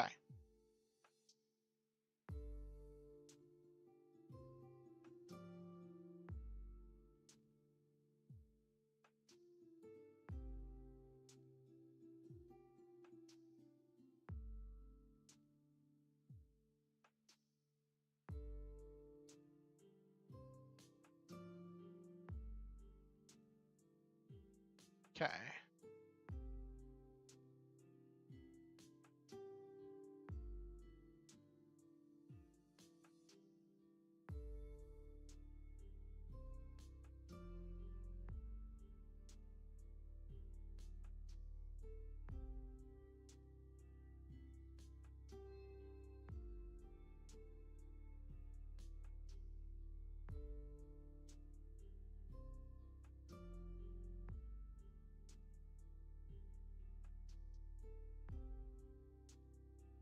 What do I want? Maybe do the open office logo.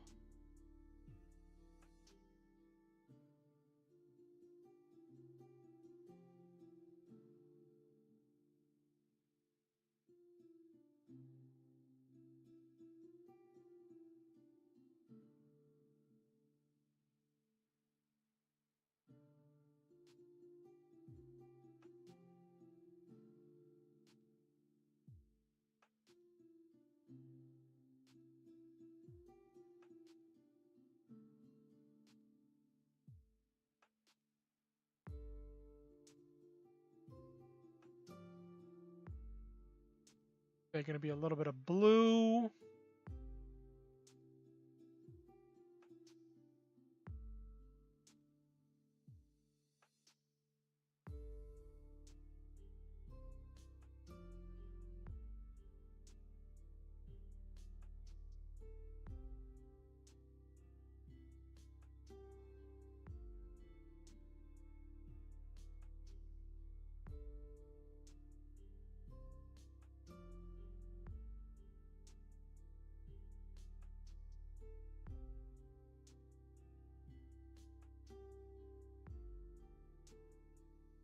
Okay. Alrighty.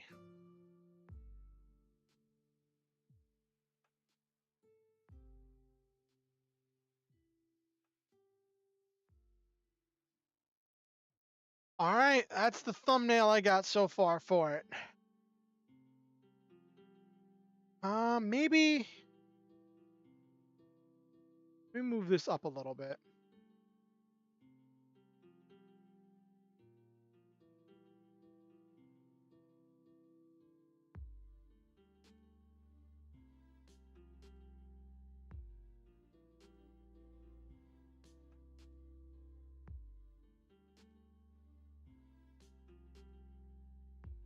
What do you think? What do you think, chat?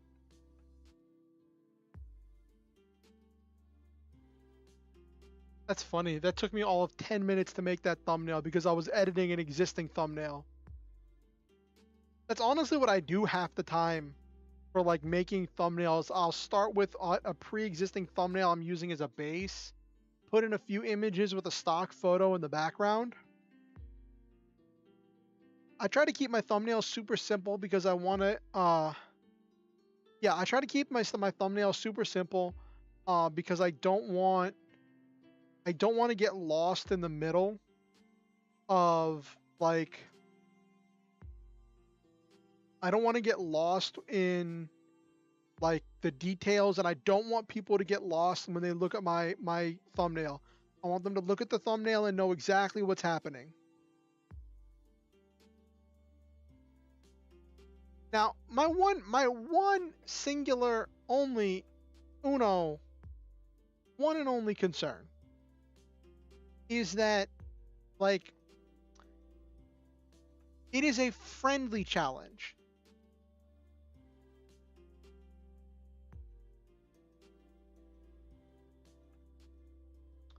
Yeah, I'll probably have to put like a link to her when I do the collab stream because she's on Twitch. So she's going to be streaming on Twitch, but I'll probably do a link to her YouTube page because and I'll definitely have a link to her Twitch page in the description. I won't be able to fit the full link in the YouTube in the video name, on the stream name. Mm-hmm.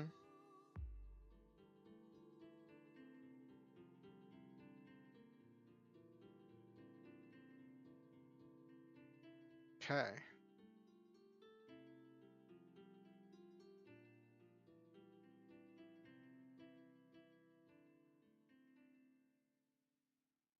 Alrighty.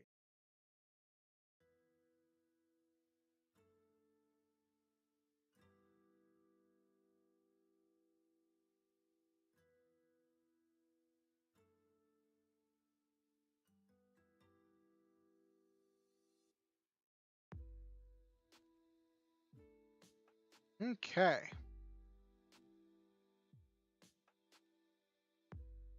Actually, let me look up her exactly Nabiru. Let me look up her actual Twitch name because I want to use that. Give me a second.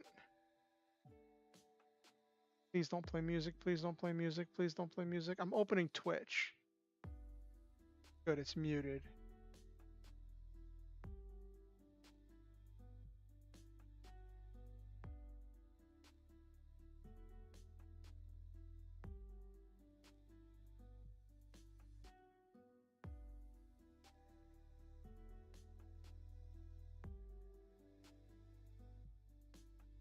If this starts playing audio, I'm sorry. And oh, here we go, mute site. There we go.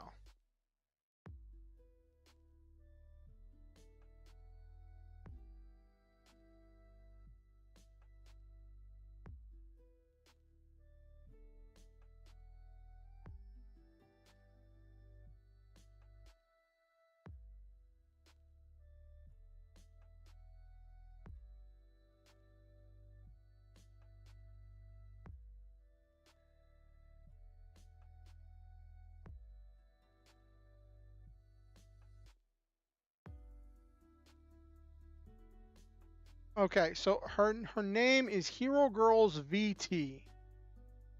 So I'm going. Man, I just got that. All right, hold up. So her name is Hero Girls VT. So I'm going to put that in the. And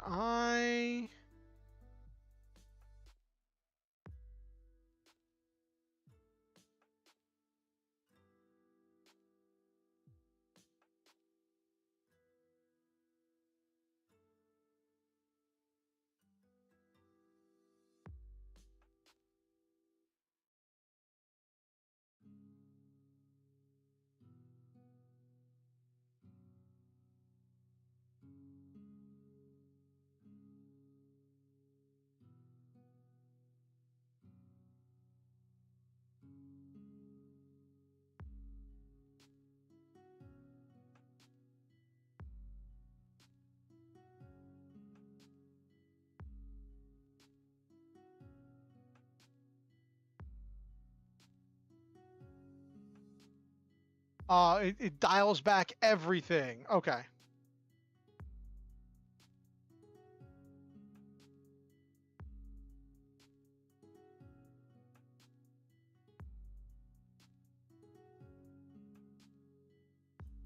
All right. Whatever. I'll fix it.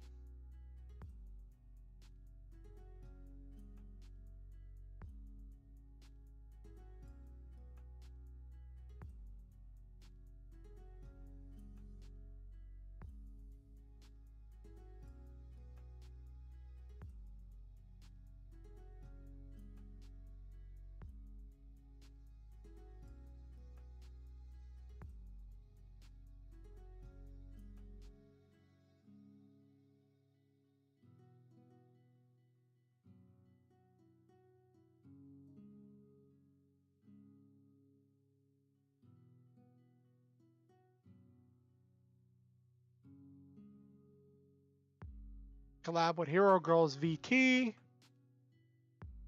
Writing prompt challenge. But it's a friendly challenge. There's not going to be a winner or a loser. We're just going to be giving each other critiques, and she has so much writing experience. Actually, hold up.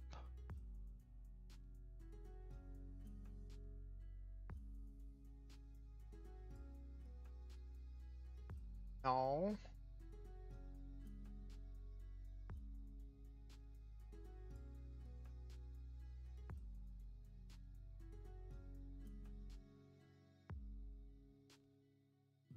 There we go.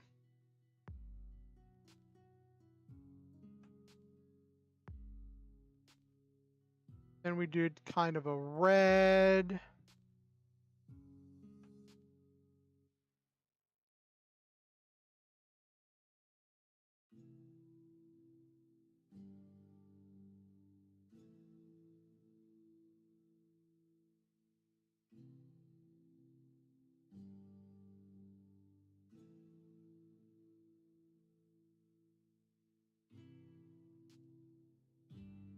Okay, there we go.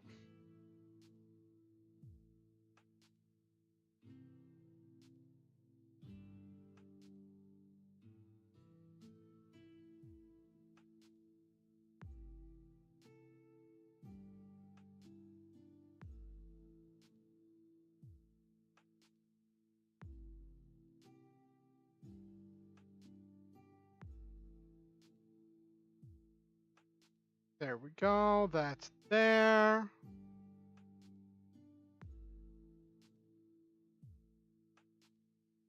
Collaborate Hero Girls, VT, writing prompt challenge. Great. Then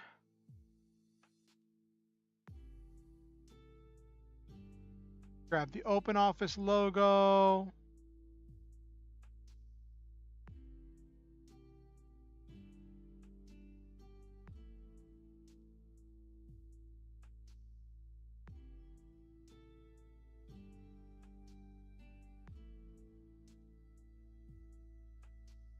Scale this down.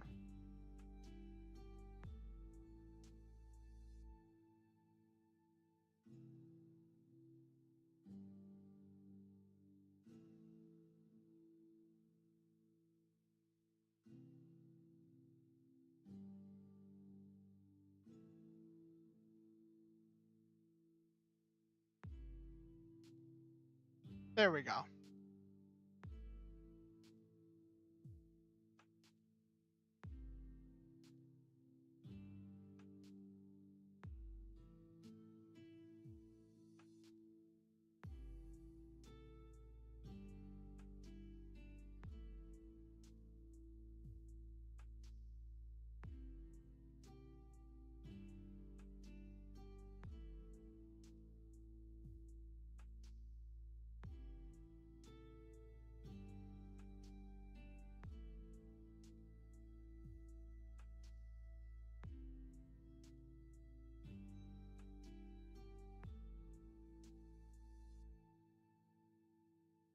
Okay.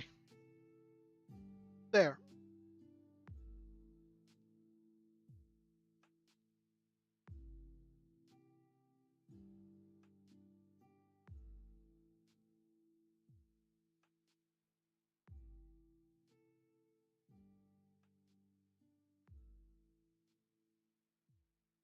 All right. I think that's a pretty good thumbnail. I had to redo everything because I had to fix the text. Arguably, I could have just written new text. But I think this works out just fine. I was able to reposition the image of her model. Save as.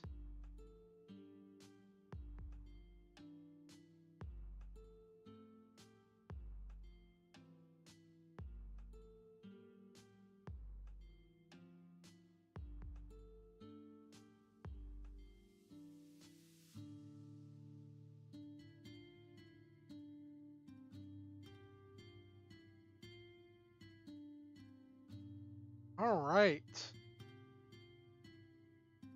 Ooh. That was rough. And it's going to be a long stream. Normally I stream for like 3.5 hours, but like the beginning and the end feature like some chit chat, kind of just unwinding, not really doing whatever the stream is going to be doing. This is going to be 4 hours of doing what we're going to be doing. It's going to be, we're going to jump right in, I think, and then I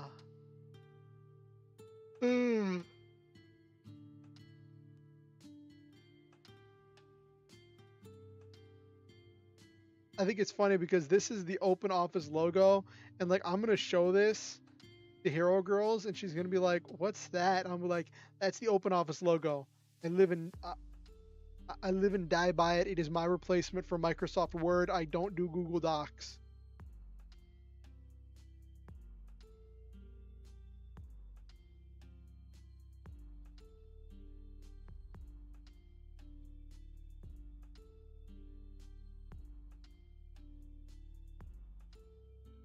I could arguably just leave it open there. I could space this apart a little bit and move the text down, make it a little bit simpler. No, this is fine. This is fine. I'll export this as is. Show this to Hero Girls to be like, this is what I got for the thumbnail. make sure that um make sure that she's okay with it. Because obviously, if I show it to her and she's like, my energy should not be red, it should be blue, then like I'm gonna remake it with blue and then make more of a green for the outline instead of the red yellow combination for the text. Or maybe she's gonna be like, well, I don't want that open office logo featured so prominently, then like, okay. But that's one of the things with collabs is you have to work with people. You have to be willing to work with people. And maybe I do more collabs in the future. Maybe I do other writing collabs, or maybe I pick up some. Maybe whenever my computer eventually gets here, feels like it's been almost a year since I ordered this computer and it hasn't been shipped yet. I'm about ready to pull my hair out and be like, because I was hoping to have it at the beginning of the year, and we're at the halfway point. It has been 6 months, and this computer has still not been shipped to me. Ah, it is. It is an interesting predicament I find myself in.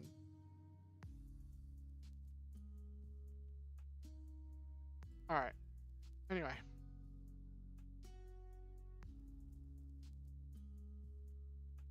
Export this.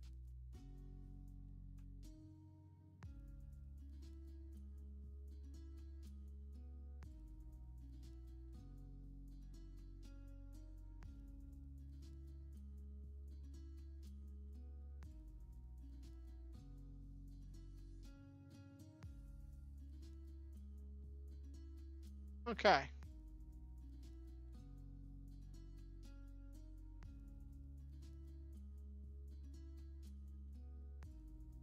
Okay, Silva. I didn't mean when I said that I wasn't trying to say anything derogatory about you. I was just like it's just been kind of frustrating waiting.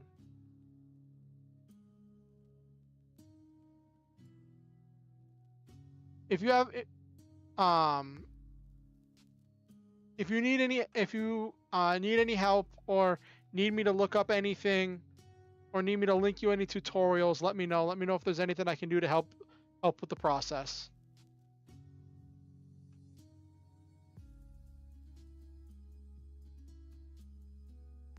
Okay. So, for the last little bit, I'm going to show you all. We're gonna go to chit chat mode a little bit early.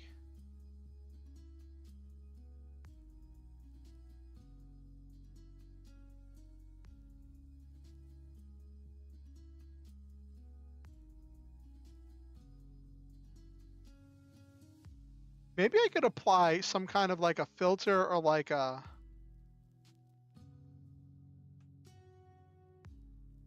gradient or something.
Oh my gosh.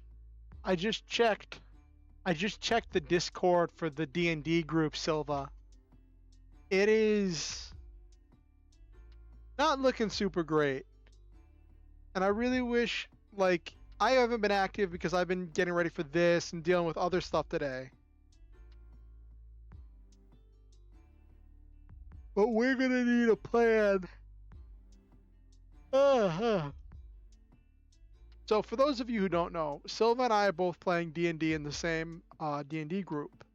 And because one of the players is leaving town on Tuesday to go to I think it was England for 2 weeks, and she's not going to be there. We didn't want to stop, and I at least didn't want to stop in like and have her just like disappear in the middle of like some stuff about to start and go down. I volunteered to say, okay, instead of doing anime night, we'll do D&D, an extra session on Saturday in order to try to finish stuff. And Silva is trying to get the people in the group to plan, to prepare, to think up ideas, to brainstorm what we're going to do, so that way when we get into the session tomorrow night, we can just go, hit the ground running from the get-go, have a plan in order to move forward so we can get as much stuff done and in the limited time we have as possible. And the party does not seem to want to do that. And I think it's highlighting one of the like interesting quirks of our party.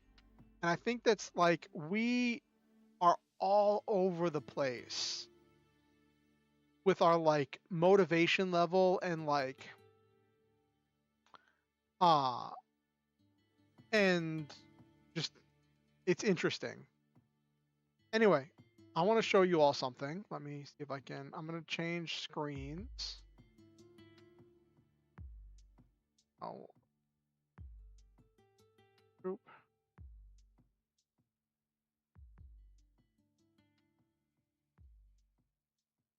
Okay. So I want to show you all something I drew a couple days ago, like yesterday.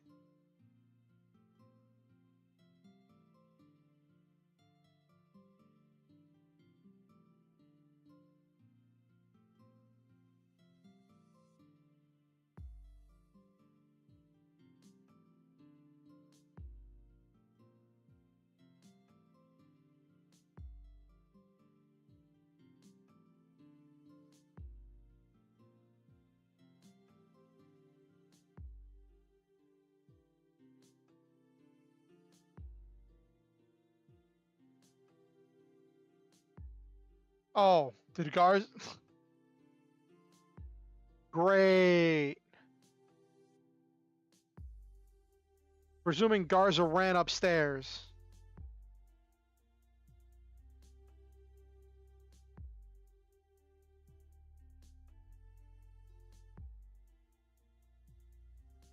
Why is this so freaking huge?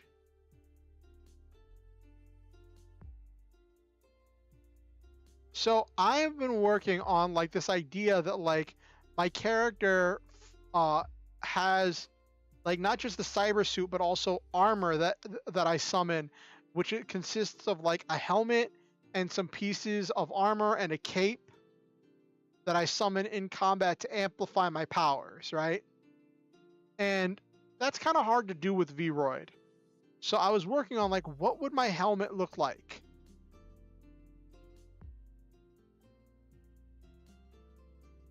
And this is what I came up with for my latest draft of the helmet. Ta-da! It's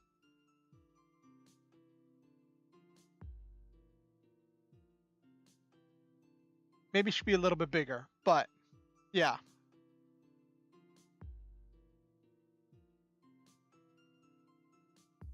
A helmet for combat mode.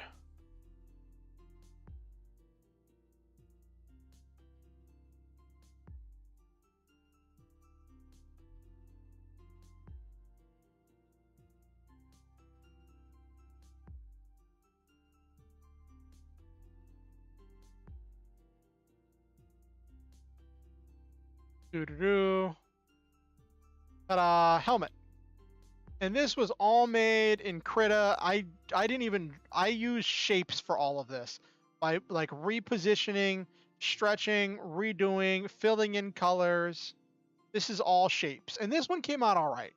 This took me a few days to get right. It took me a few drafts to get right. But whenever I got it right, I liked it. It needs some shading, obviously. Um, Needs a few things where like some stuff's just off center, like the visor is off center. Because I was trying to get used to the curving tool.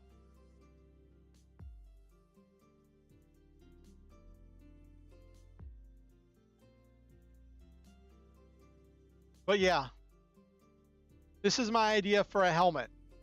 Now, am I going to be able to get like something like that made as like I mean, at least artwork at some point? Maybe. Maybe I get, maybe I find an artist to like do this artwork. Hold on.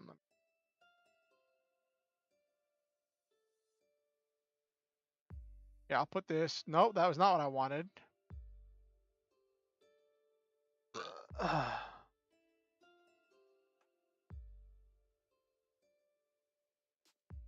I'll put this back here.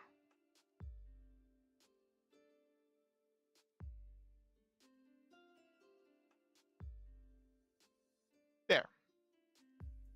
Got my helmet floating in space behind me.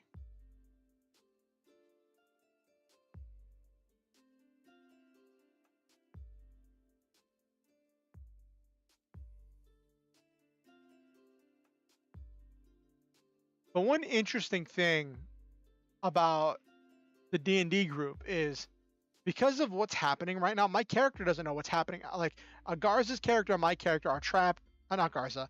Silva's character, Garza, and my character, Drone, are trapped inside of this building as stuff's going on outside. And our characters don't know what's happening outside. So depending on how things pan out, we might end up being safer than the people trapped outside. Like they may need to come sneak inside in order to get away from whatever's outside. So that's funny.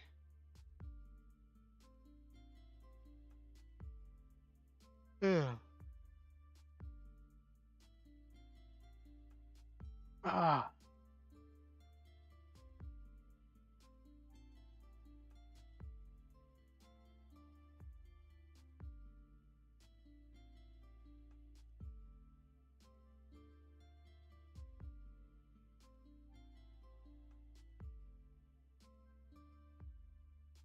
Okay.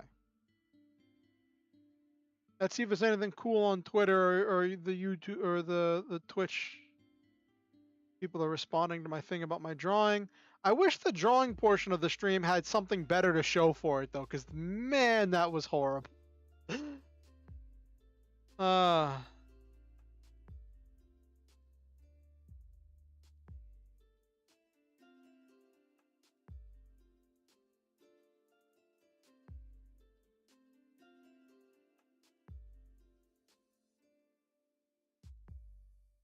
Oh, fun fact. So when Twitch updated their user policy, their monetized user policy, apparently it was like a day or so ago, they introduced a new clause that said that they can revoke people's affiliate and partnership statuses if the people are not producing enough content of a high enough quality often enough. No definition of what it takes, and also if the people are not interacting with their viewers enough. No specific definitions of like what is the minimum amount of interaction with viewers, what is the minimum amount of videos per things, and like there's no definition of like how long you can take a break for if you take a break. And like the internet's just kind of losing its mind right now. And for me, I feel weird because like I, at least currently, am an affiliate. I earned affiliate years ago when I first started streaming on Twitch. When I was doing League of Legends, I earned affiliate. And I've been affiliate. I've gotten all of one payout from Twitch.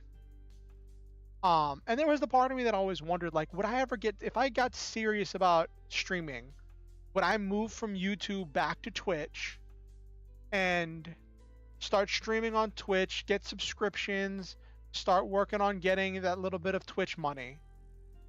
Um, and I always wondered about it. I always debated it. But now all of a sudden it's like that might not even be an option anymore.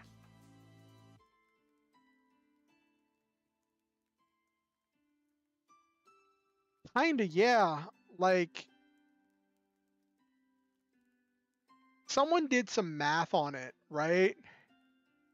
And I think it was Harris Keller or something. The guy who does Stream Beats and Senpai Gaming did some math on it, and he said because of what it costs to run the servers for Twitch, and because most subscriptions happen during streams, Twitch makes more money on the mid-range streamers than they do on the top or the bottom. The bottom level streamers aren't bringing in enough subscriptions to be worth what Twitch pays out in order to host their streams. And the upper level streamers, they are paying so much to host those streams that they could never get enough subscriptions in order to pay for the amount of bandwidth that they need in order to host the upper level streamers streams. Yeah. Remember when they did that thing where they were like, if you run this many commercials this many times a month or this many times a week, we'll give you this much of a cash reward. And like they were rewarding people for running ridiculous quantities of ads. And like there's part of me that always debated it, but then I'm like, now I'm just like,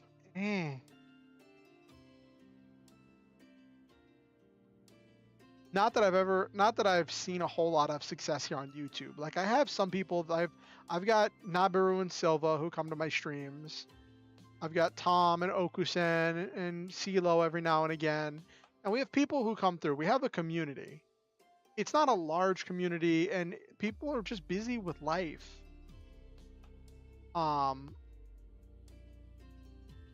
We'll see.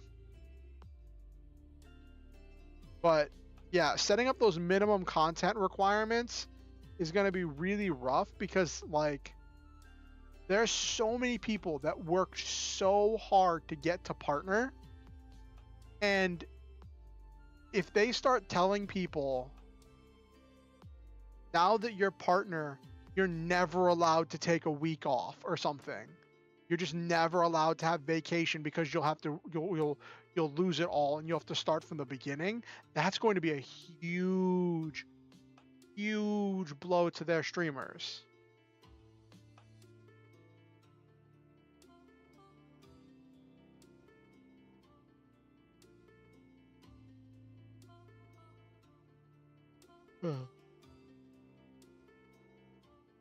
And you're right, Nabiru. It does feel like they're kind of like pushing out the small streamers, which is really sad because Twitch was like where the small streamers went because getting affiliate was easy, and like you could get 3 friends to watch you for a week to get affiliate, and then after that it was just organic growth, right? And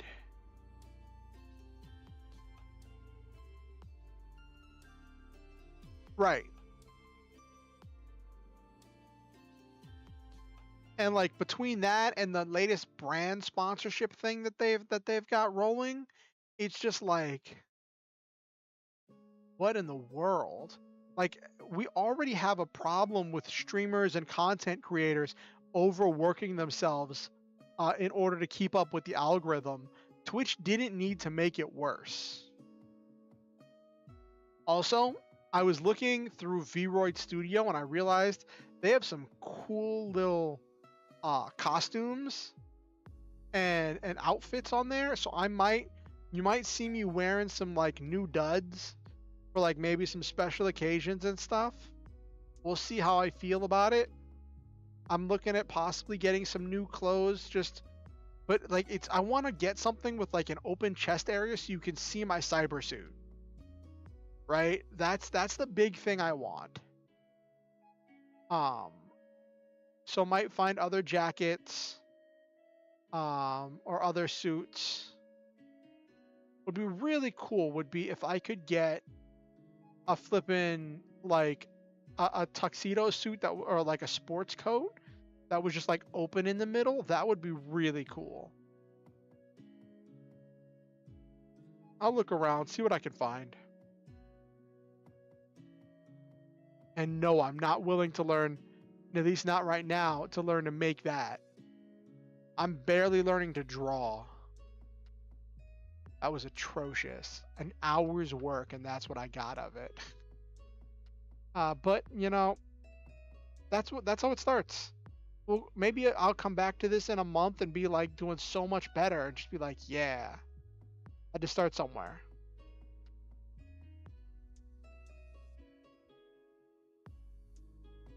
Maybe I just don't use the brushes. Maybe I just keep making shapes.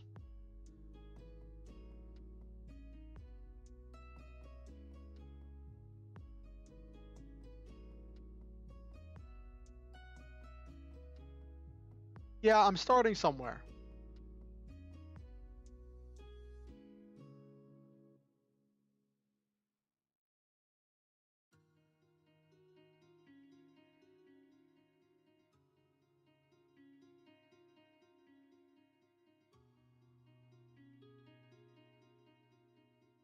Yeah, and that's one of the reasons why people don't like drawing with mouse is that even if your hand is smooth as can be, if you're drawing with mouse, it's going to be shaky. It's going to be an uneven line because you can't get the same kind of control and pressure with mouse as you can with a pen.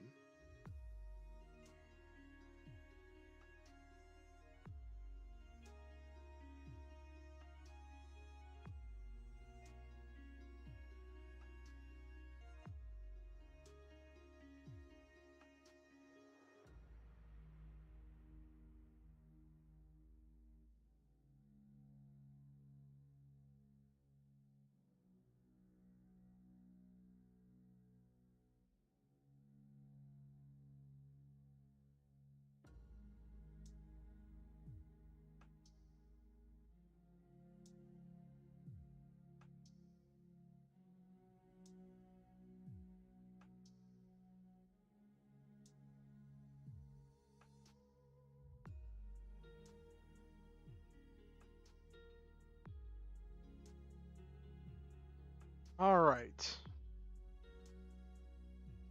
Let's see if there's any cool memes.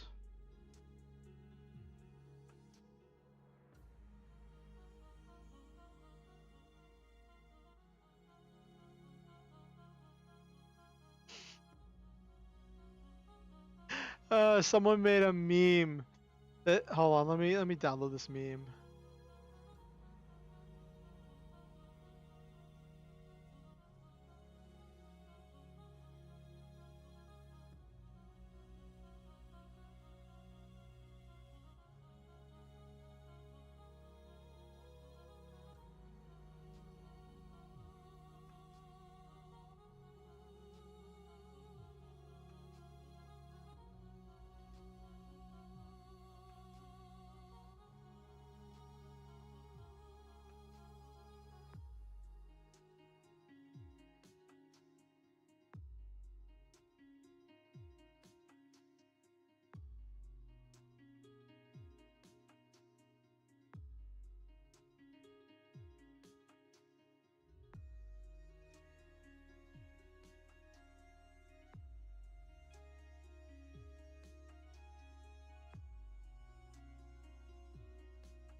New Spirit Airlines DLC just dropped. Has the name Rhonda Perkins. Is dual request.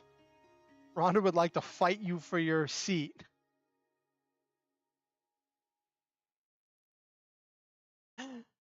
This is obviously a meme. They would not actually do this, but I think it's funny if like if the next level of spirit cost saving measure is like,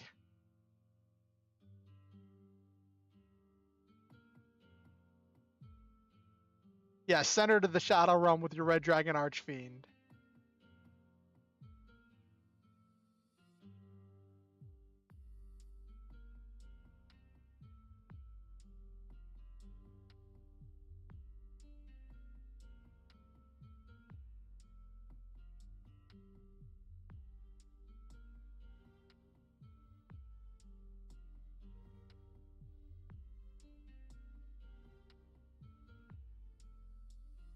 Okay.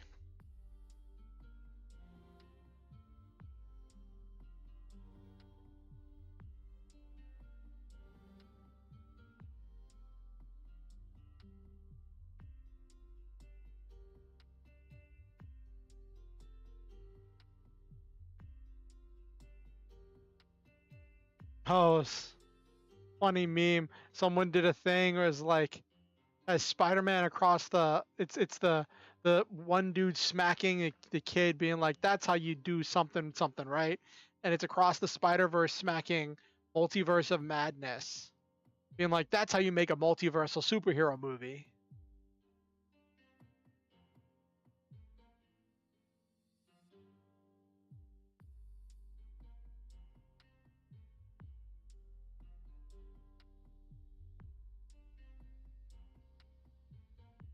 I've heard it was really good, Silva.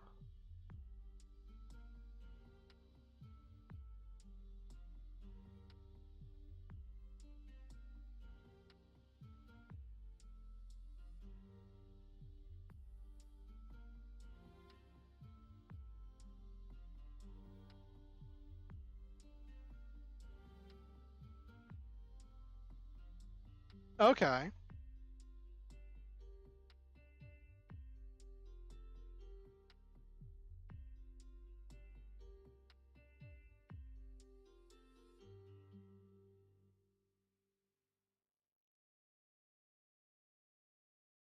All right. Well, thanks for coming, Silva. It was great having you. Thank you for putting up with my terrible drawing.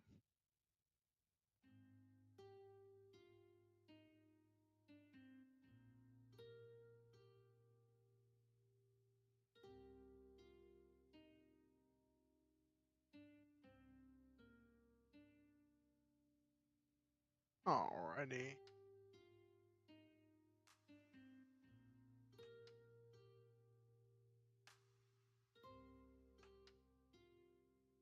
Probably going to be closing up shop here soon.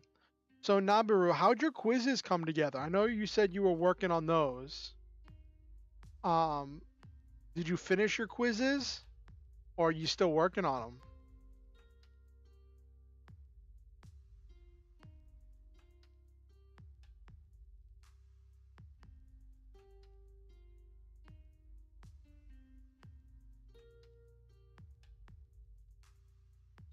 Still working on it. What's it based on, Nabiru?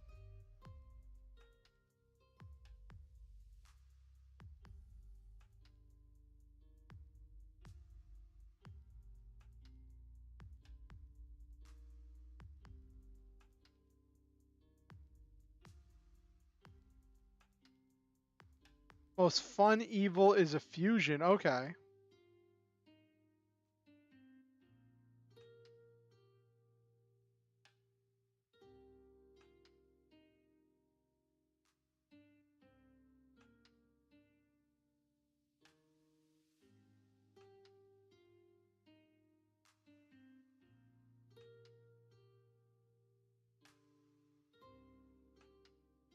Editing images of characters together. Quiz takers will have to guess what the parts are. Editing. Ooh, interesting.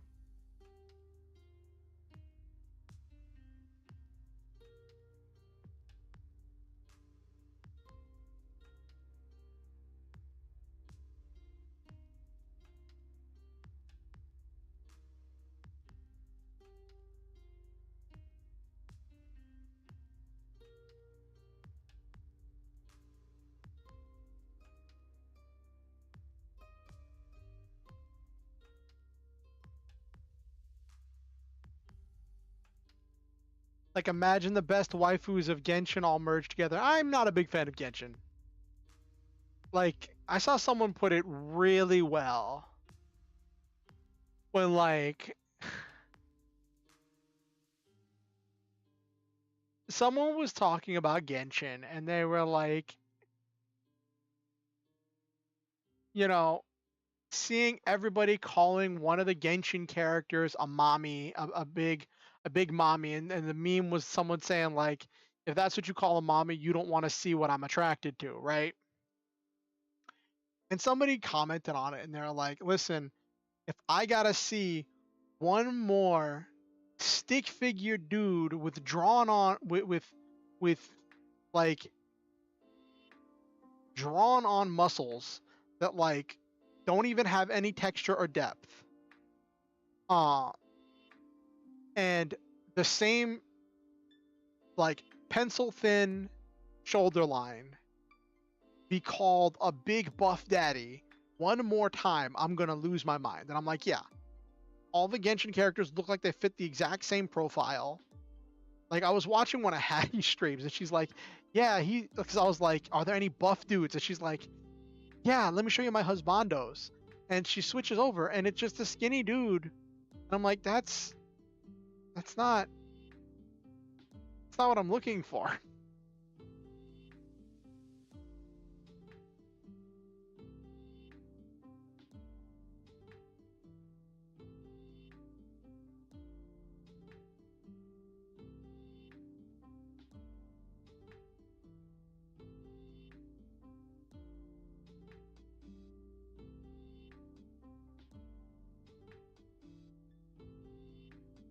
Have you seen Transformers Rise of the Beasts, Nabiru?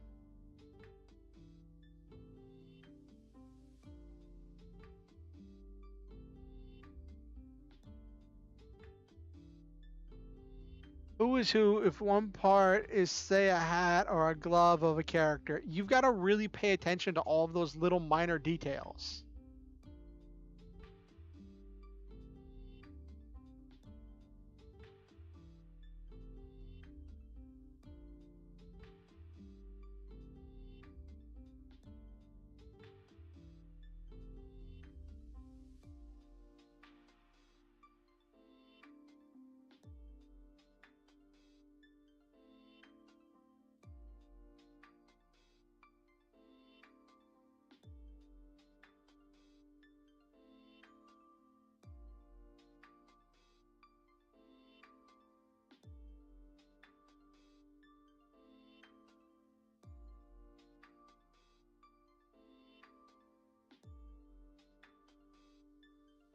Haven't watched the latest? Okay.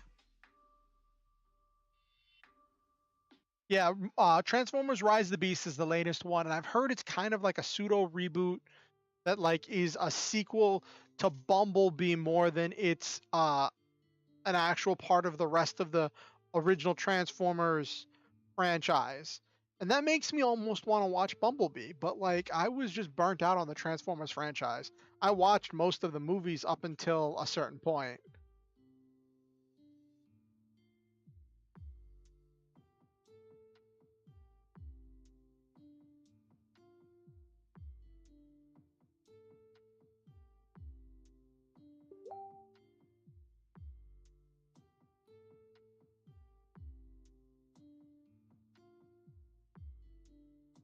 Why?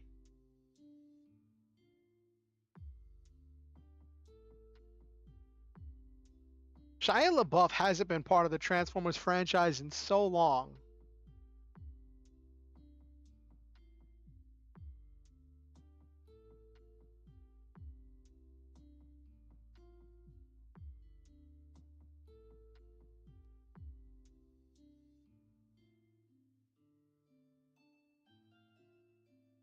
Silva just messaged me and was like, "By the way, in our D&D campaign, I'm in a battle upstairs." And I'm like, "Oh no."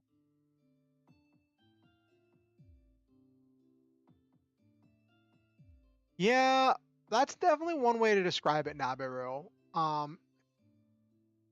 Like they tried to humanize a lot of the characters, and a lot of times the human stories were just not good. not entertaining. Um, I think some of the best Transformers stories were stories, at least in the show and in the books, were stories that didn't feature any humans whatsoever, that treated the Transformers like the independent, autonomous organisms that they are, and um, explored their struggles, their hopes, their dreams, their passions, and what was going on with them as they were trying to survive through this massive, multi-century long war.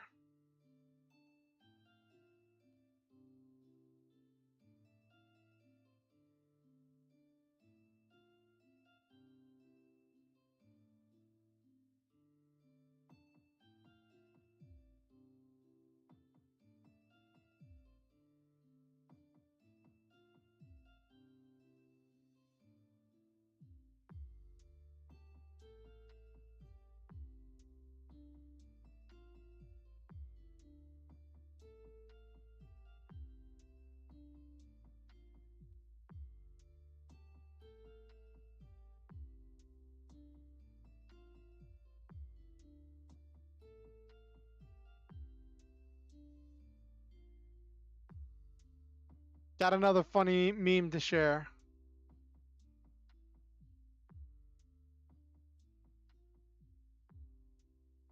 Got another funny meme.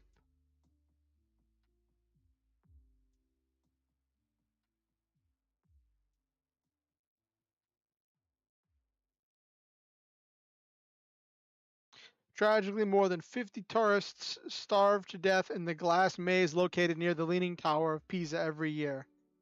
The joke is that everyone is doing the pose where, like, they're getting a picture snapped of them, and from the perspective of the picture, it looks like they're pushing or leaning, they're either pushing over or holding up the Leaning Tower. But from other perspectives, it just looks like they're all leaning against glass walls, and it's silly.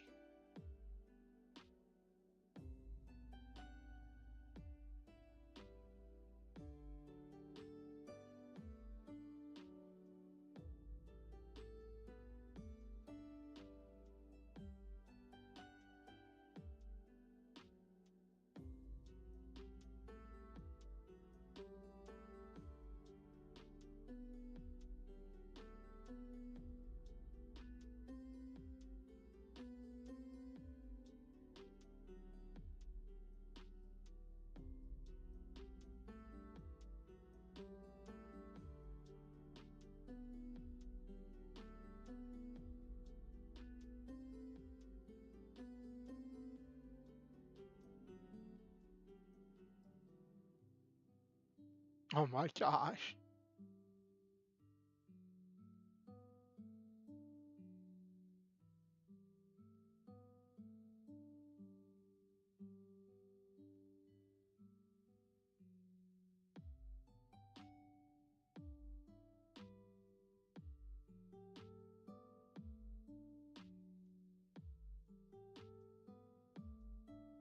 So also, I don't know, did you hear about the big thing that happened to modded Minecraft the other day? So someone released malware onto CurseForge, um the largest directory of Java edition Minecraft mods. And it infected a bunch of the entries of mods, and it was like stealing people's Microsoft accounts and stealing people's information. And it had been around. Apparently, it had been happening for a little while, but nobody noticed it till it infected a mod in one of the most popular Minecraft mod packs in the world. And people were running that mod pack all of a sudden started getting their accounts hacked. And then after backtracking it, they discovered it. Some people have developed a tool to determine if your stuff has got it, if your games have got it, but it's only stuff recent. I haven't downloaded a mod in so long from CurseForge. I'm like 99% sure I'm safe.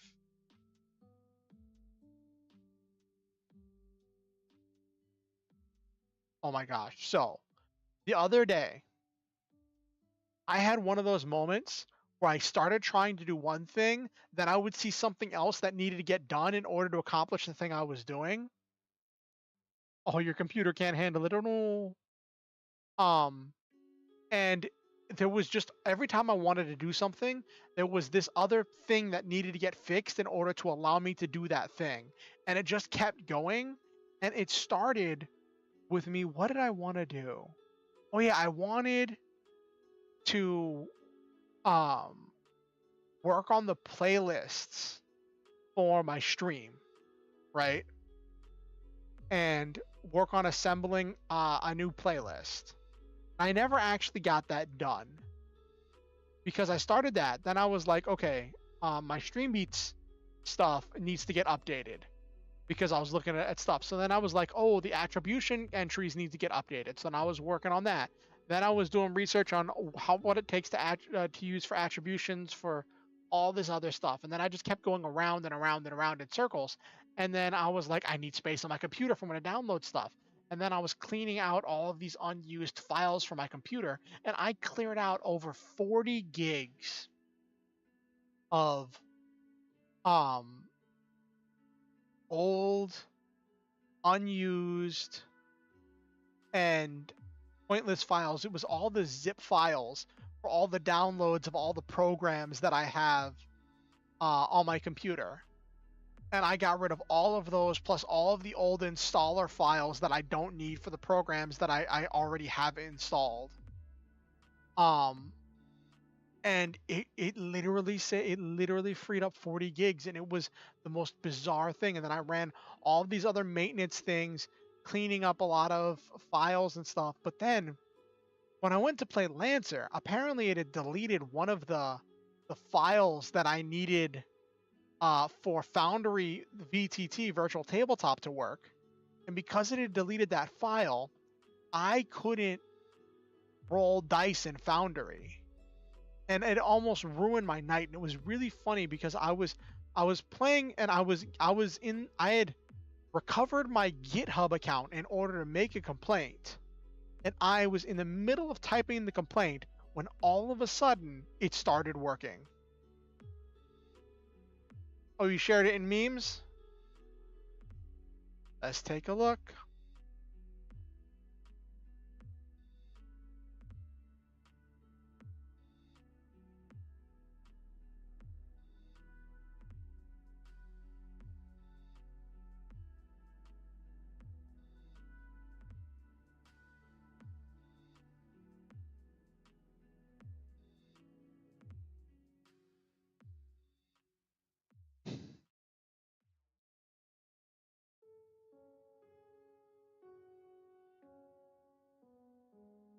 I gotta share this.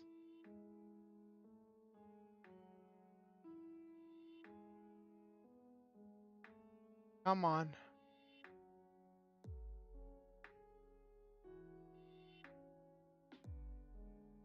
Of course it didn't let me change the name of it. Okay, whatever.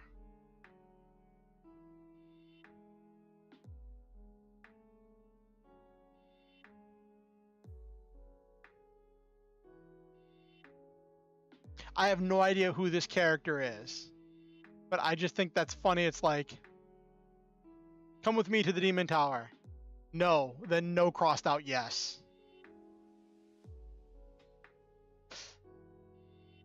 Like, you're coming with me to the Demon Tower, whether you like it or not. Oh, it's from something you're reading? What is it? What's the thing you're reading, Nabiru?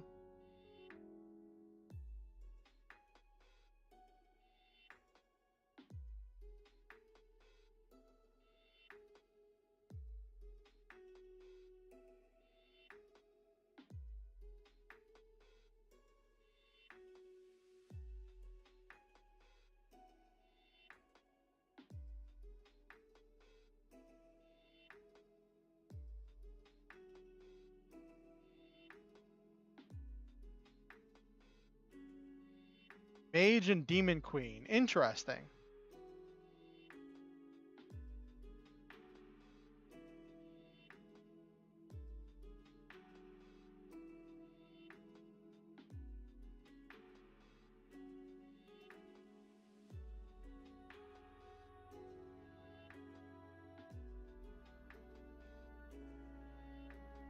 OP main character girl falls for the demon lord and constantly bugs her. Demon queen lord's own minions also like main character. That's funny. Speaking of falling for other characters, so I was talking to you about the masks game system, right? And it is like it is all about being a teenager and dealing with all of the growing pains of being a teenager and trying to understand where you fit in the world and like growing relationships and whatever.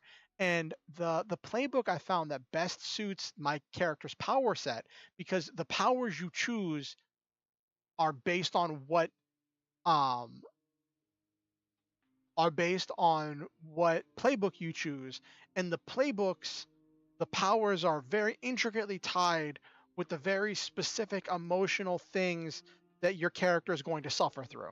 And it's this very tight and almost constricting system where like you can only have specific powers or express them in specific ways. Um and it's one of the things that really bugs me about masks. But I was looking for a thing that fit my character's backstory and description, and I went with outsider because it's a character who's from another world, right? And when it got to dealing with relationships, with how you interact with other characters, right? It's like one of the descriptors that is a part of the thing that's part of playing an outsider is your character has to have a crush on somebody. Your character has to have a crush on somebody, and I think it's either another party member or an NPC, and that has to be part of your character growth, is having a crush on somebody. And I just thought it was really funny that they made that an actual mechanic.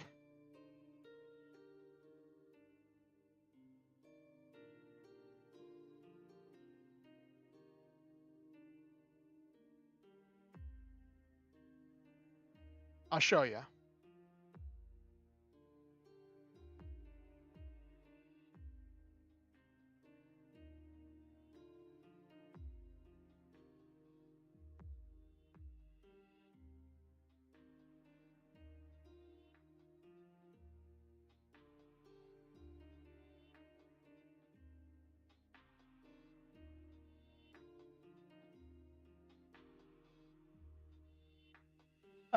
So an outsider can be someone from another world.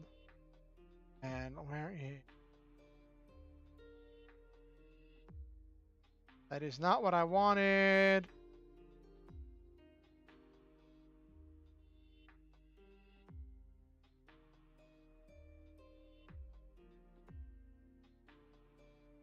Looking at all of the things. Relationships. You've been learning about Earth by spending time with blank. That's another party member. And you have a crush on blank, but you keep it under wraps. So like that is, I'm presuming that it's supposed to be another party member, but I'm sure the GM would probably let it be an NPC if there wasn't a party member of the appropriate gender in the party. But I just think that's hilarious. That you have to have a secret crush on somebody. Now, it's this thing where if and when I play, I'm going to like talk to the player that I want my character to have a crush on, and I'm going to make sure they're okay with it. Like their character's not going to know because I'm keeping it a secret, but the player, I want to make sure they're comfortable with it, because some people aren't comfortable with that kind of interaction in a game, and making sure that we can keep things professional. And I think it would be really interesting to play a character dealing with having these feelings, but then knowing the other person doesn't reciprocate those feelings, and then having to be and then making that effort to be professional, to be respectful, and to not be like a nuisance, and to focus on the task at hand, and to focus on being the superhero, and not letting your personal feelings make things awkward or difficult for the team. So you keep it under wraps and you just don't talk about it, and you don't deal with it. And I think that could be a really interesting character to roleplay.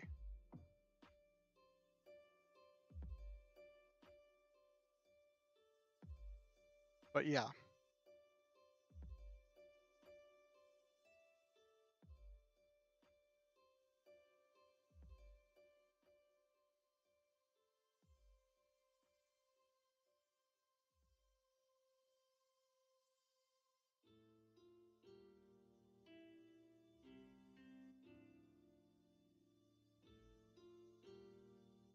All right.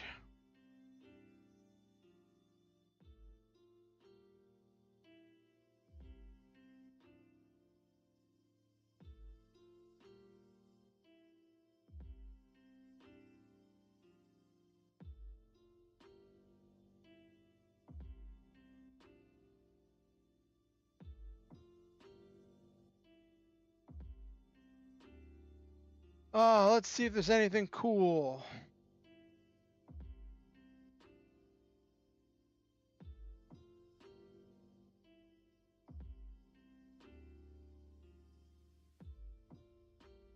Oh, someone from near where I live now competed on Jeopardy.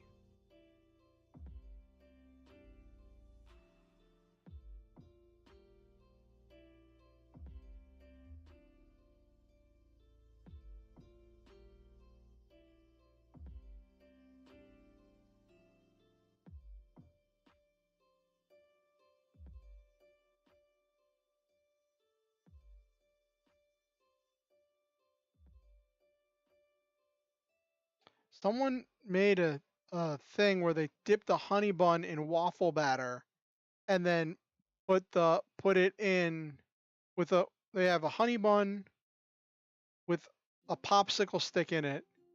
They dipped in waffle batter, then put in a waffle iron in order to make a honey bun waffle on a stick. And dip in maple syrup or in syrup of some kind.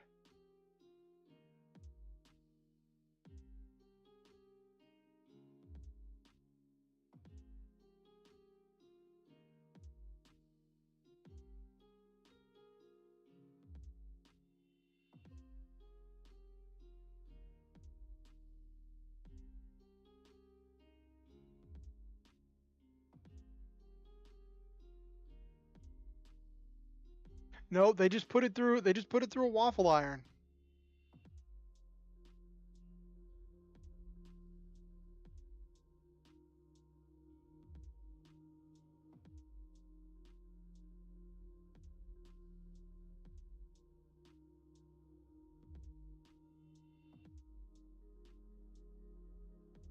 All right.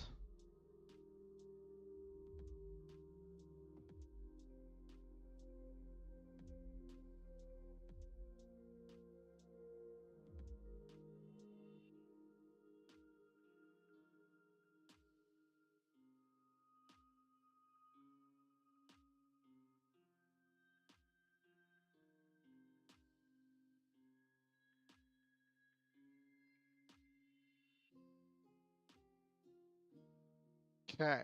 Let's see.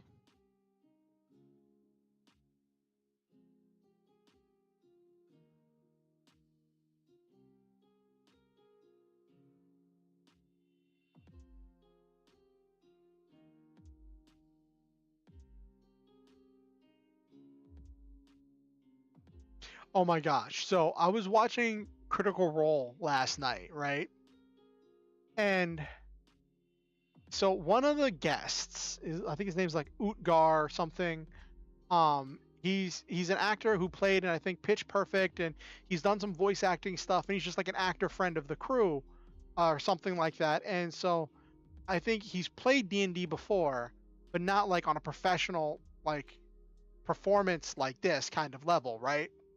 And he brings that, and I think he really. Some people have said that he probably plays up how much he doesn't know and really plays it into the character because his character is a farmer who suddenly went from being a regular average farmer to a level 9 sorcerer in the space of a few minutes, which in most realities having that much power pumped into your body instantaneously like that should have killed him.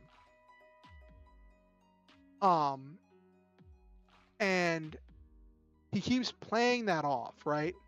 And but last night they're in this big fight. There's this big battle that's going on, right? And he says he wants to do a thing, and like two people were like, maybe you should, and then they stop themselves, and he's like, maybe I should what? And they're like, no, we're not there. And he's like, no, no, no, no, no. Tell me what you were going to say. And like everyone was trying to not metagame, and they were all trying to be like, you have to do what you would want to do, what your character would do. We can't tell you what to do. What would your character do? And he's like, he even specifically said, he's like, that's not how teams work. What was it like I was confident about what I was about to do, and now you've got me wondering if I'm doing the right thing. Tell me. And they're like, we can't tell you what to do. And he wasn't getting mad, but he didn't want to let it go at first. And it was really funny to see him be like, hold on, if I tell me what I should be doing right now. And they're like, we can't tell you what to do. It's a role-playing game. You have to play your role.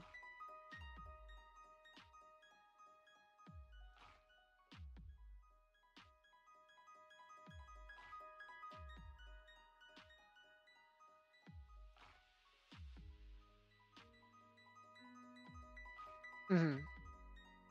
Yeah. And it was just really funny. It was this really funny moment. So there was a lot of stuff that happened in last night's episode. Like it's really interesting, and I see how Matt planned it out. Where like the first group, so they're split into two groups on different continents. They did like 10 sessions with one group, and now we're doing a few sessions with the other group, right? And so the first group had no way to contact the second group, even though they kept trying, right? But the second group gets a scry spell, which lets them look on and see what's going on with the other group.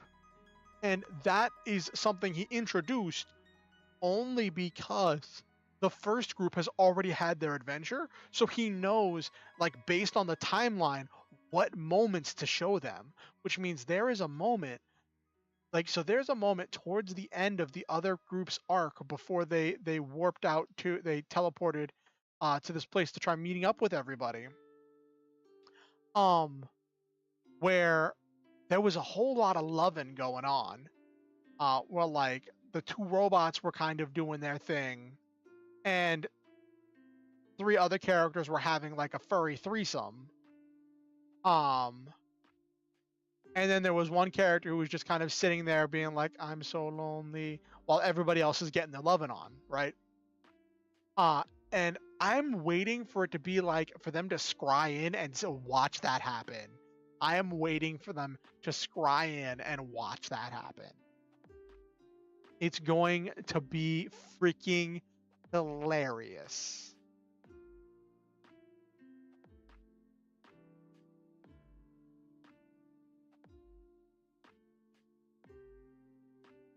And it's also kind of funny that like the first group was like, they were lauded as heroes. They got new clothes, they made close friends, they spoke with gods, and they were chosen to fight for the gods in order to like save the world, right?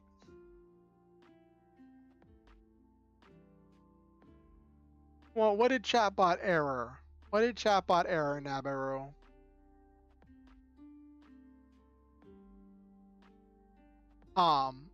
But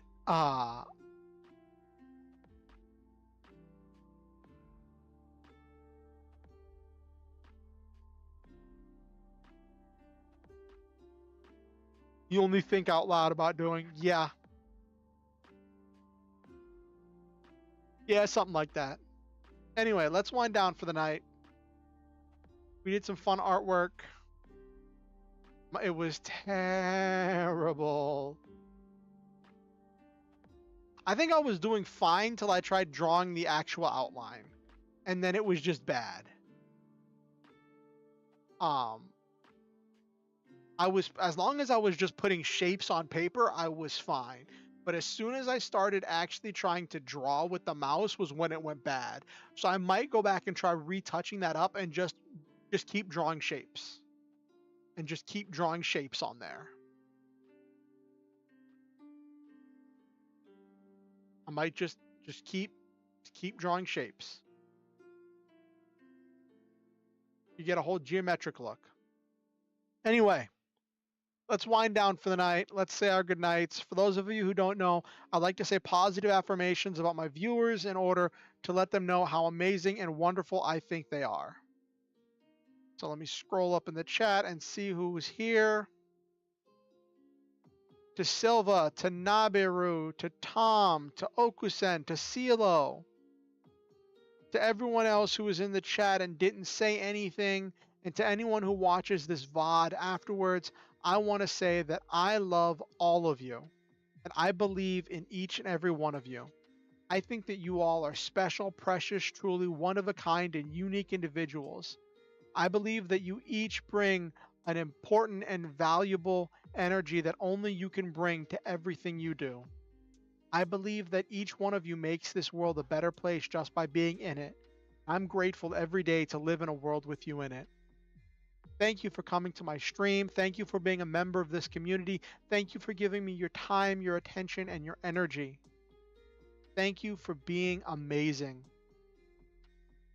I am just grateful that you're members of this community, and always remember the Star Hunter motto: shoot for the stars, have wonderful adventures, live your dreams, and always stop to enjoy the memes. I hope you all had fun. Thank you for giving me, yeah, I said that already. I do ask that you like the stream. It helps the algorithm with pushing it out to other people. I ask if you have any friends, family, nemesis, enemies, hated foes, minions, extras that you think might enjoy my content. Feel free to invite them to stream or to show them any of my content. I look forward to seeing more people, and we're always looking forward to growing the community. If you want to keep up with what I'm doing on YouTube, you can subscribe and ding the notification bell to let you know whenever I go live or when I release any new content. The next stream is going to be Monday. Today is Friday. Monday at 8:30 p.m. EST. And then a week from today is when I have the collab, but that one's going to be starting at 5 p.m. EST. So that's going to be a big hullabaloo. We're going to be starting super early, going super long with a 4-hour stream, and it's going to be great. And yeah, with that said, if you want to keep up with what I'm doing outside of YouTube, you can join my Discord or follow me on Twitter. Links to both of those are in the description down below. And even if you think you're subscribed, though, make sure you're still subscribed. Sometimes YouTube will randomly unsubscribe people, and that's not good. I hope you all have a wonderful night, and I hope you all know how special and truly amazing each and every one of you are. Thank you for coming.